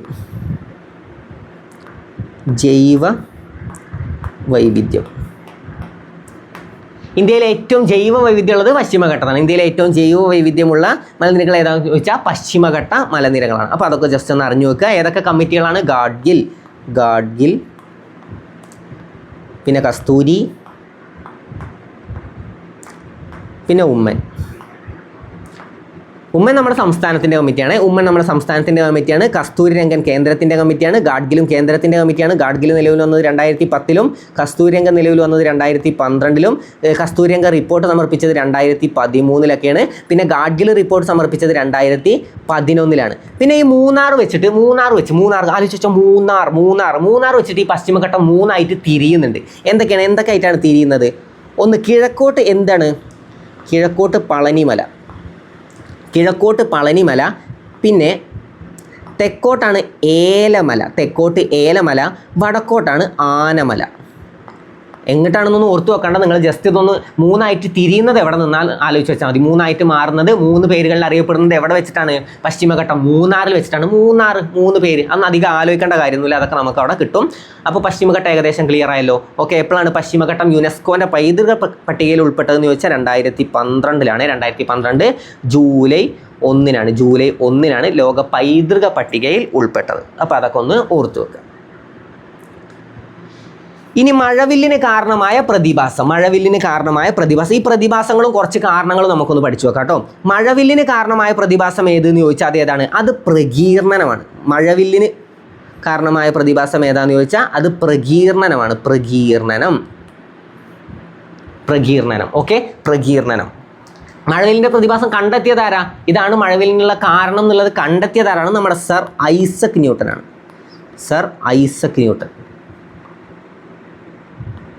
ഇത് കണ്ടെത്തിയതാരാന്ന് ചോദിച്ചാൽ സർ ഐസക് ന്യൂട്ടനാണ് കേട്ടോ. സർ ഐസക് ന്യൂട്ടനാണ് മഴവില്ലിൻ്റെ ഇത് കാരണം കണ്ടെത്തിയത്.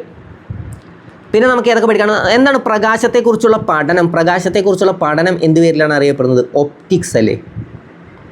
പ്രകാശത്തെക്കുറിച്ചുള്ള പഠനം ഒപ്റ്റിക്സ് ആണ്. പിന്നെ പ്രകാശത്തിന് സഞ്ചരിക്കാൻ മാധ്യമം ആവശ്യമാണോ? ഒന്ന് ആലോചിച്ച് നോക്കാം. പ്രകാശത്തിന് സഞ്ചരിക്കാൻ മാധ്യമം ആവശ്യമുണ്ടോ? ഇല്ല. അപ്പോൾ പ്രകാശം ഏറ്റവും കൂടുതൽ വേഗതയിൽ സഞ്ചരിക്കുന്നത് എവിടെയാണ്? ശൂന്യതയിലല്ലേ.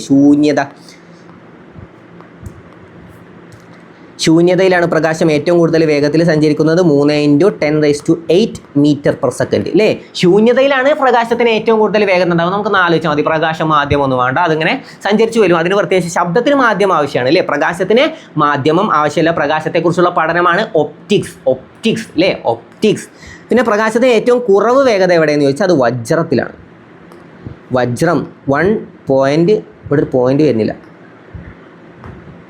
1.25 × 10⁸ മീറ്റർ/സെക്കൻഡ്. ഓക്കെ, 1.25 × 10⁸ മീറ്റർ/സെക്കൻഡ് ആണ് ഏത്? വജ്രത്തിലുള്ള പ്രകാശത്തിൻ്റെ വേഗത.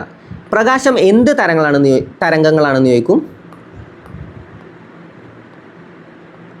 അനുപ്രസ്ഥ തരംഗങ്ങളാണ്. അത് ഇവിടെ കണക്ട് ചെയ്താൽ മതി. ഈ സാധനത്തിൽ കണക്ട് ചെയ്യുക. അനുപ്രസ്ഥ പ്രകാശം. ഓക്കെ, പ്രകാശം അനുപ്രസ്ഥ തരംഗങ്ങളാണ്. പ്രകാശം ഒരു അനുപ്രസ്ഥ തരംഗങ്ങളാണെന്ന് എവിടെ കണക്ട് ചെയ്യുക? അനുപ്രസ്ഥ പ്രകാശം. അപ്പോൾ അത് കണക്റ്റായി.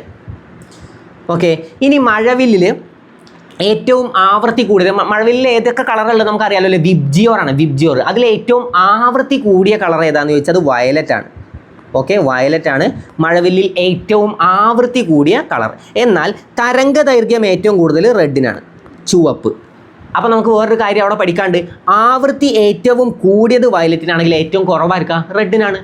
തരംഗ ദൈർഘ്യം ഏറ്റവും കൂടുതൽ റെഡിനാണെങ്കിൽ ഏറ്റവും കുറവായിരിക്കുക വയലറ്റിനാണ്. അപ്പോൾ അതൊക്കെ ഒന്ന് പഠിച്ചു വെക്കുക. അപ്പോൾ മഴവില്ലിന് കാരണമായ പ്രകാശ പ്രതിഭാസം ഏതാണെന്ന് ചോദിച്ചാൽ അത് പ്രകീർണനം. ഇനി നമുക്കൊന്ന് പഠിക്കാണ്ട് അപവർത്തനം.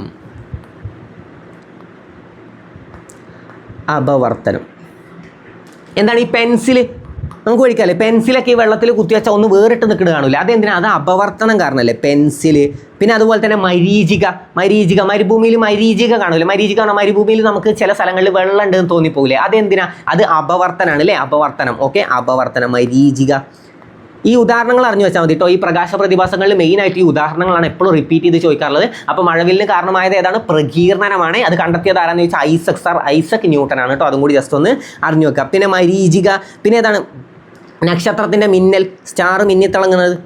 നക്ഷത്രത്തിൻ്റെ മിന്നിത്തിളക്കത്തിന് കാരണം, നക്ഷത്രം ഇങ്ങനെ നിൽക്കുന്നത് നമുക്ക് മിന്നിത്തിളങ്ങുന്നതായിട്ട് തോന്നാൻ കാരണം അതും അപവർത്തനാണ്. ഓക്കെ, അപ്പോൾ എന്തൊക്കെയാണ്? പെൻസിൽ വെള്ളത്തിൽ മുക്കി വെക്കുന്നത് എന്താണ്? അപവർത്തനം കാരണമാണ്. മുക്കി വെച്ചാൽ അങ്ങനെ വേറിട്ട് നിൽക്കുന്നതായിട്ട് തോന്നുന്നത് നമ്മൾ പരീക്ഷണം ചെയ്തിട്ടുണ്ട് അല്ലേ. അപ്പോൾ പെൻസിൽ വേറിട്ട് നിൽക്കുന്നതായിട്ട് തോന്നുന്നത് എന്തുകൊണ്ടാണ്? അപവർത്തനം കാരണമാണ്. മരീചിക കാണപ്പെടുന്നത്, മരുഭൂമിയിൽ മരീചിക കാണപ്പെടുന്നത് അപവർത്തനം കാരണമാണ്. പിന്നെ നക്ഷത്രത്തിൻ്റെ തിളക്കത്തിന് കാരണം ഏതാണെന്ന് ചോദിച്ചാലും അപവർത്തനമാണ്. അപ്പോൾ അപവർത്തനം ക്ലിയർ ആയാലും, അപവർത്തനം കിട്ടി, പ്രകീർണനവും ഉദാഹരണം കിട്ടി. ഇനി വിസരണം.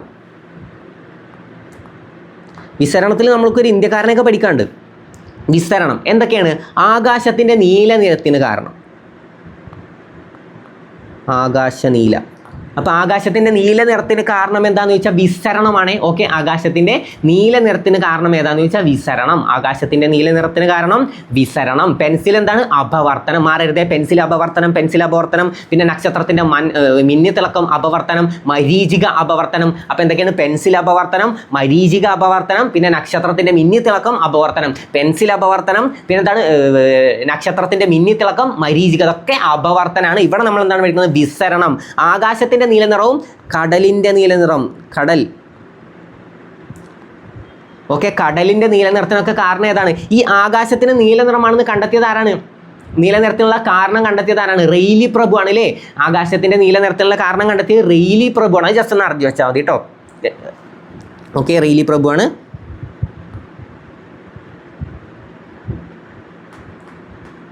റെയ്ലി പ്രഭു. പക്ഷേ നമുക്ക് പഠിക്കാനുള്ളത് ഇവിടെ കടലിലാണ്. ഞാൻ എക്സ്ട്രാ ആയിട്ട് തന്നെ പഠിപ്പിച്ചു തരാം. കടലിൻ്റെ നീല നിറത്തിന് കാരണം എന്താ കണ്ടെത്തിയത് ആരാണ്? അത് നമ്മുടെ CV രാമനാണ്. CV രാമൻ. അതിന് അദ്ദേഹത്തിന് നോബൽ സമ്മാനമൊക്കെ ലഭിച്ചിട്ടുണ്ട്. രാമൻ എഫക്റ്റ് അല്ലേ, നോബൽ സമ്മാനം ലഭിച്ചിട്ടുണ്ട്. എപ്പോഴാണ്? 1930 ഭൗതിക ശാസ്ത്രത്തിന് ആദ്യമായി നോബൽ സമ്മാനം ലഭിച്ചത് ആർക്കാന്ന് ചോദിച്ചാൽ CV രാമനാണ്. 1930 നോബൽ സമ്മാനം ലഭിച്ചത്. ഞാൻ പറഞ്ഞു തന്നിട്ടുണ്ടായിരുന്നു, ആദ്യമായിട്ട് ഇന്ത്യയിൽ നോബൽ സമ്മാനം ലഭിച്ചത് ആർക്കാന്ന് ചോദിച്ചാൽ രവീന്ദ്രനാഥ് ടാഗോറിനാണ്. 1913 രവീന്ദ്രനാഥ് ടാഗോറിന് എന്ത് ലഭിച്ചത്? ആദ്യമായി നോബൽ സമ്മാനം ലഭിച്ചത്. അപ്പോൾ ആദ്യ നോബൽ സമ്മാനം ലഭിച്ച ഏഷ്യക്കാരൻ ആരെന്ന് ചോദിച്ചാലും ആദ്യ നോബൽ സമ്മാനം ലഭിച്ച ഇന്ത്യക്കാരൻ ആരെന്നൊക്കെ ചോദിച്ചാൽ ആരാണ്? രവീന്ദ്രനാഥ് ടാഗോറിനാണ്. അദ്ദേഹത്തിന് ഗീതാഞ്ജലി എന്ന കൃതിക്കാണ് ലഭിച്ചത്. ഗീതാഞ്ജലി എന്ന കൃതിക്കാണ് അദ്ദേഹത്തിന് ലഭിച്ചത്. അത് പഠിച്ചോക്കണം. എന്ത്? രവീന്ദ്രനാഥ് ടാഗോറിനാണ് 1913 ലഭിച്ചത്. ആദ്യം സാഹിത്യത്തിനാണ് ലഭിച്ചത്. അതൊക്കെ നമ്മൾ പഠിച്ചിട്ടുണ്ടായിരുന്നു. അപ്പോൾ ഞാൻ പറഞ്ഞു 13, 30. അപ്പോൾ ഒന്ന് 13, പിന്നെ ഒന്ന് 30. ഇത് രണ്ടും വെച്ച് കണക്ട് ചെയ്താൽ മതി. ഒന്നാമത് ലഭിച്ചത് 13, രണ്ടാമത് ലഭിച്ചത് 30. ആർക്കാണ്? CV രാമനാണ്. രാമൻ എഫക്റ്റ് അല്ലേ. കടലിൻ്റെ നീല നിറത്തിന് കാരണം കണ്ടെത്തിയതാരാണ്? CV രാമൻ, ഇന്ത്യക്കാരനാണ്. അപ്പോൾ പഠിച്ചു വെക്കണം. കടലിൻ്റെ നീല നിറത്തിന് കാരണം കണ്ടെത്തിയത് ആരാന്ന് ചോദിച്ചാൽ CV രാമൻ. ചോദ്യം വരും, CV രാമൻ ആരാണ്? CV രാമൻ. രാമൻ എഫക്റ്റ് 1930 അദ്ദേഹത്തിന് ലഭിച്ചത് നോബൽ സമ്മാനം. എപ്പോഴാണ് ഈ നോബൽ സമ്മാനം കൊടുത്തു തുടങ്ങിയത്? നോബൽ സമ്മാനം കൊടുത്തു തുടങ്ങിയ വർഷം 1901 അല്ലേ. 1901 നോബൽ സമ്മാനം കൊടുത്തു തുടങ്ങിയത്. ഏത് ഗവൺമെൻറ്റാണ് ഏർപ്പെടുത്തിയത്? സ്വീഡിഷ് ഗവൺമെൻറ് ഏർപ്പെടുത്തിയതാണ് അല്ലേ. സ്വീഡിഷ് ഗവൺമെൻറ് ഏർപ്പെടുത്തിയതാണ് അല്ലേ. ആൽഫ്രഡ് നോബലിൻ്റെ ഓർമ്മക്കായിട്ടാണ് സ്വീഡിഷ് ഗവൺമെൻറ് ഏർപ്പെടുത്തിയതാണ് അല്ലേ. സ്വീഡിഷ് ഗവൺമെൻറ് ഏർപ്പെടുത്തിയതാണ് നോബൽ സമ്മാനം. അപ്പോൾ എത്ര വിഷയങ്ങൾ? 6 വിഷയങ്ങൾക്കാണ് നോബൽ സമ്മാനം കൊടുക്കുന്നത്. 6 വിഷയങ്ങൾക്ക്. അതിൽ 5 വിഷയങ്ങൾക്കും സ്വീഡനാണ് കൊടുക്കുന്നത്. ഏതോ ഒരു വിഷയത്തിന് ആരാണ്? നോർവേ ആണ്. എന്തോ ഒന്ന് നമുക്ക് ലഭിക്കാൻ നോർവേ അല്ലേ. നമ്മളെപ്പോഴും വിചാരിക്കും ഈ സാധനം മാത്രം എനിക്ക് കിട്ടൂല. എന്താണ്?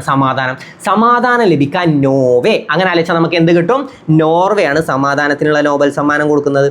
അപ്പോൾ സമാധാനത്തിനുള്ള നോബൽ സമ്മാനം കൊടുക്കുന്നത് നോർവേ. ബാക്കി 5 വിഷയങ്ങൾക്ക് സ്വീഡനാണ്. 1901 കൊടുത്തു തുടങ്ങിയത്. അപ്പോൾ ആദ്യം ലഭിച്ച ഇന്ത്യക്കാരൻ രവീന്ദ്രനാഥ് ടാഗോറിനാണ്. ആദ്യം ഒരു ഇന്ത്യക്കാരന് ലഭിക്കുന്ന വർഷം എപ്പോഴാണെന്ന് ചോദിച്ചാൽ 1913. അത് കഴിഞ്ഞ് 1930 CV രാമൻ ലഭിച്ചത്. രാമന് ഭൗതിക ശാസ്ത്രത്തിനാണ് ലഭിച്ചത്. ഏതാണ്? രാമൻ എഫക്റ്റ്. പിന്നെ നമുക്ക് ഇന്ത്യക്കാരെ പഠിക്കാണ്ട് അവസാനം ലഭിച്ചത് ആർക്കാന്ന് ചോദിച്ചാൽ 2019 2000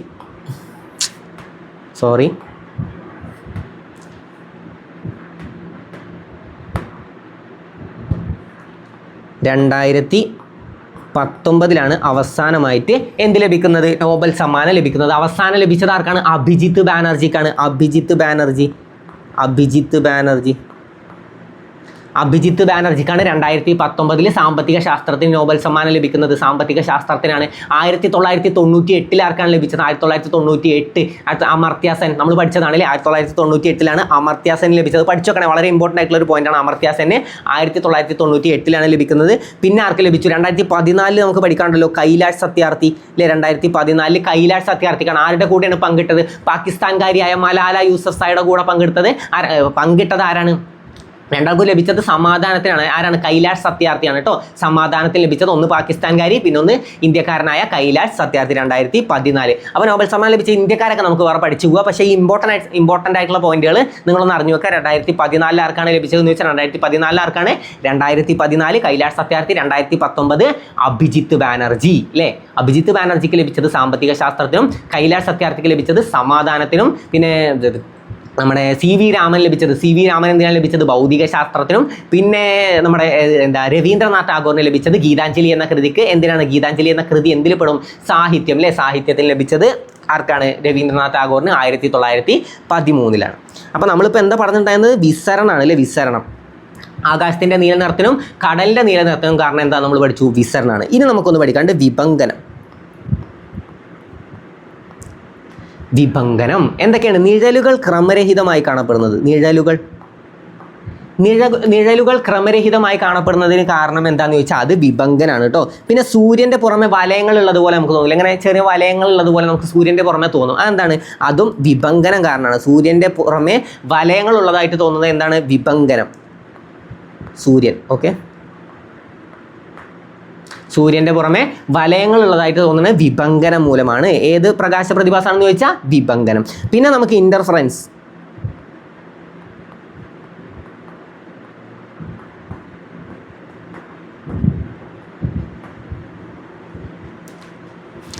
എന്താണ്? സോപ്പ് കുമിളകളിൽ നമുക്കൊരു നിറങ്ങൾ കാണുമല്ലേ. സോപ്പ് കുമിളയിലൊക്കെ നമുക്ക് ഇങ്ങനെ നിറങ്ങൾ ഉള്ളതുപോലെ തോന്നും. അതെന്താണ്? ഇന്റർഫറൻസ് കാരണമാണ്. ഓക്കെ, സോപ്പ് കുമിളകളിൽ നിറങ്ങളും. പിന്നെ അതുപോലെ തന്നെ ഈ വെള്ളത്തിൽ എണ്ണ ഒഴിച്ചു കഴിഞ്ഞാൽ നമുക്കതിലൊരു നിറമുള്ള പോലെയൊക്കെ തോന്നില്ല. അതൊക്കെ എന്താണ്? ഇന്റർഫറൻസ് കാരണമാണ്. പിന്നെ നമുക്കൊന്ന് പഠിക്കാനുള്ളത് പൂർണ്ണാന്തരിക പ്രതിഫലനം.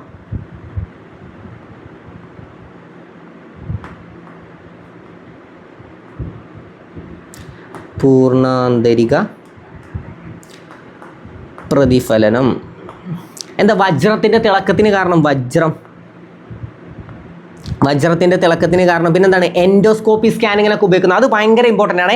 പൂർണ്ണാന്തരിക പ്രതിഫലം. എൻഡോസ്കോപ്പി സ്കാനിങ്ങിന് ഉപയോഗിക്കുന്നത് ഏതാണ്? പൂർണ്ണാന്തരികം. അതിലുള്ള കാണപ്പെടുന്ന പ്രതിഭാസം ഏതാണെന്ന് വെച്ചാൽ പൂർണ്ണാന്തരിക പ്രതിഫലനം. അപ്പോൾ ഈ കാര്യങ്ങളൊക്കെ ക്ലിയർ അല്ലേ? ഈ കാര്യങ്ങളൊക്കെ ഇതൊക്കെ ഒന്ന് മാർക്ക് ചെയ്ത് വെക്കുക കേട്ടോ. ഇതൊക്കെ നിങ്ങൾ എഴുതിയെടുത്തില്ലെങ്കിൽ അല്ലെങ്കിൽ ഇതുവരെ വായിച്ചിട്ടില്ലെങ്കിൽ ഇതൊക്കെ മാർക്ക് ചെയ്ത് വെക്കുക. എന്തായാലും ചോദിക്കും. ഇത് ഏത് പ്രകാശ പ്രതിഭാസത്തിന് ഉദാഹരണമാണെന്നൊക്കെ ചോദിച്ചാൽ പറയണം. പ്രകാശത്തെക്കുറിച്ചുള്ള പഠനമാണ് ഒപ്റ്റിക്സ്. പ്രകാശത്തിന് സഞ്ചരിക്കാൻ മാധ്യമം ആവശ്യമില്ല.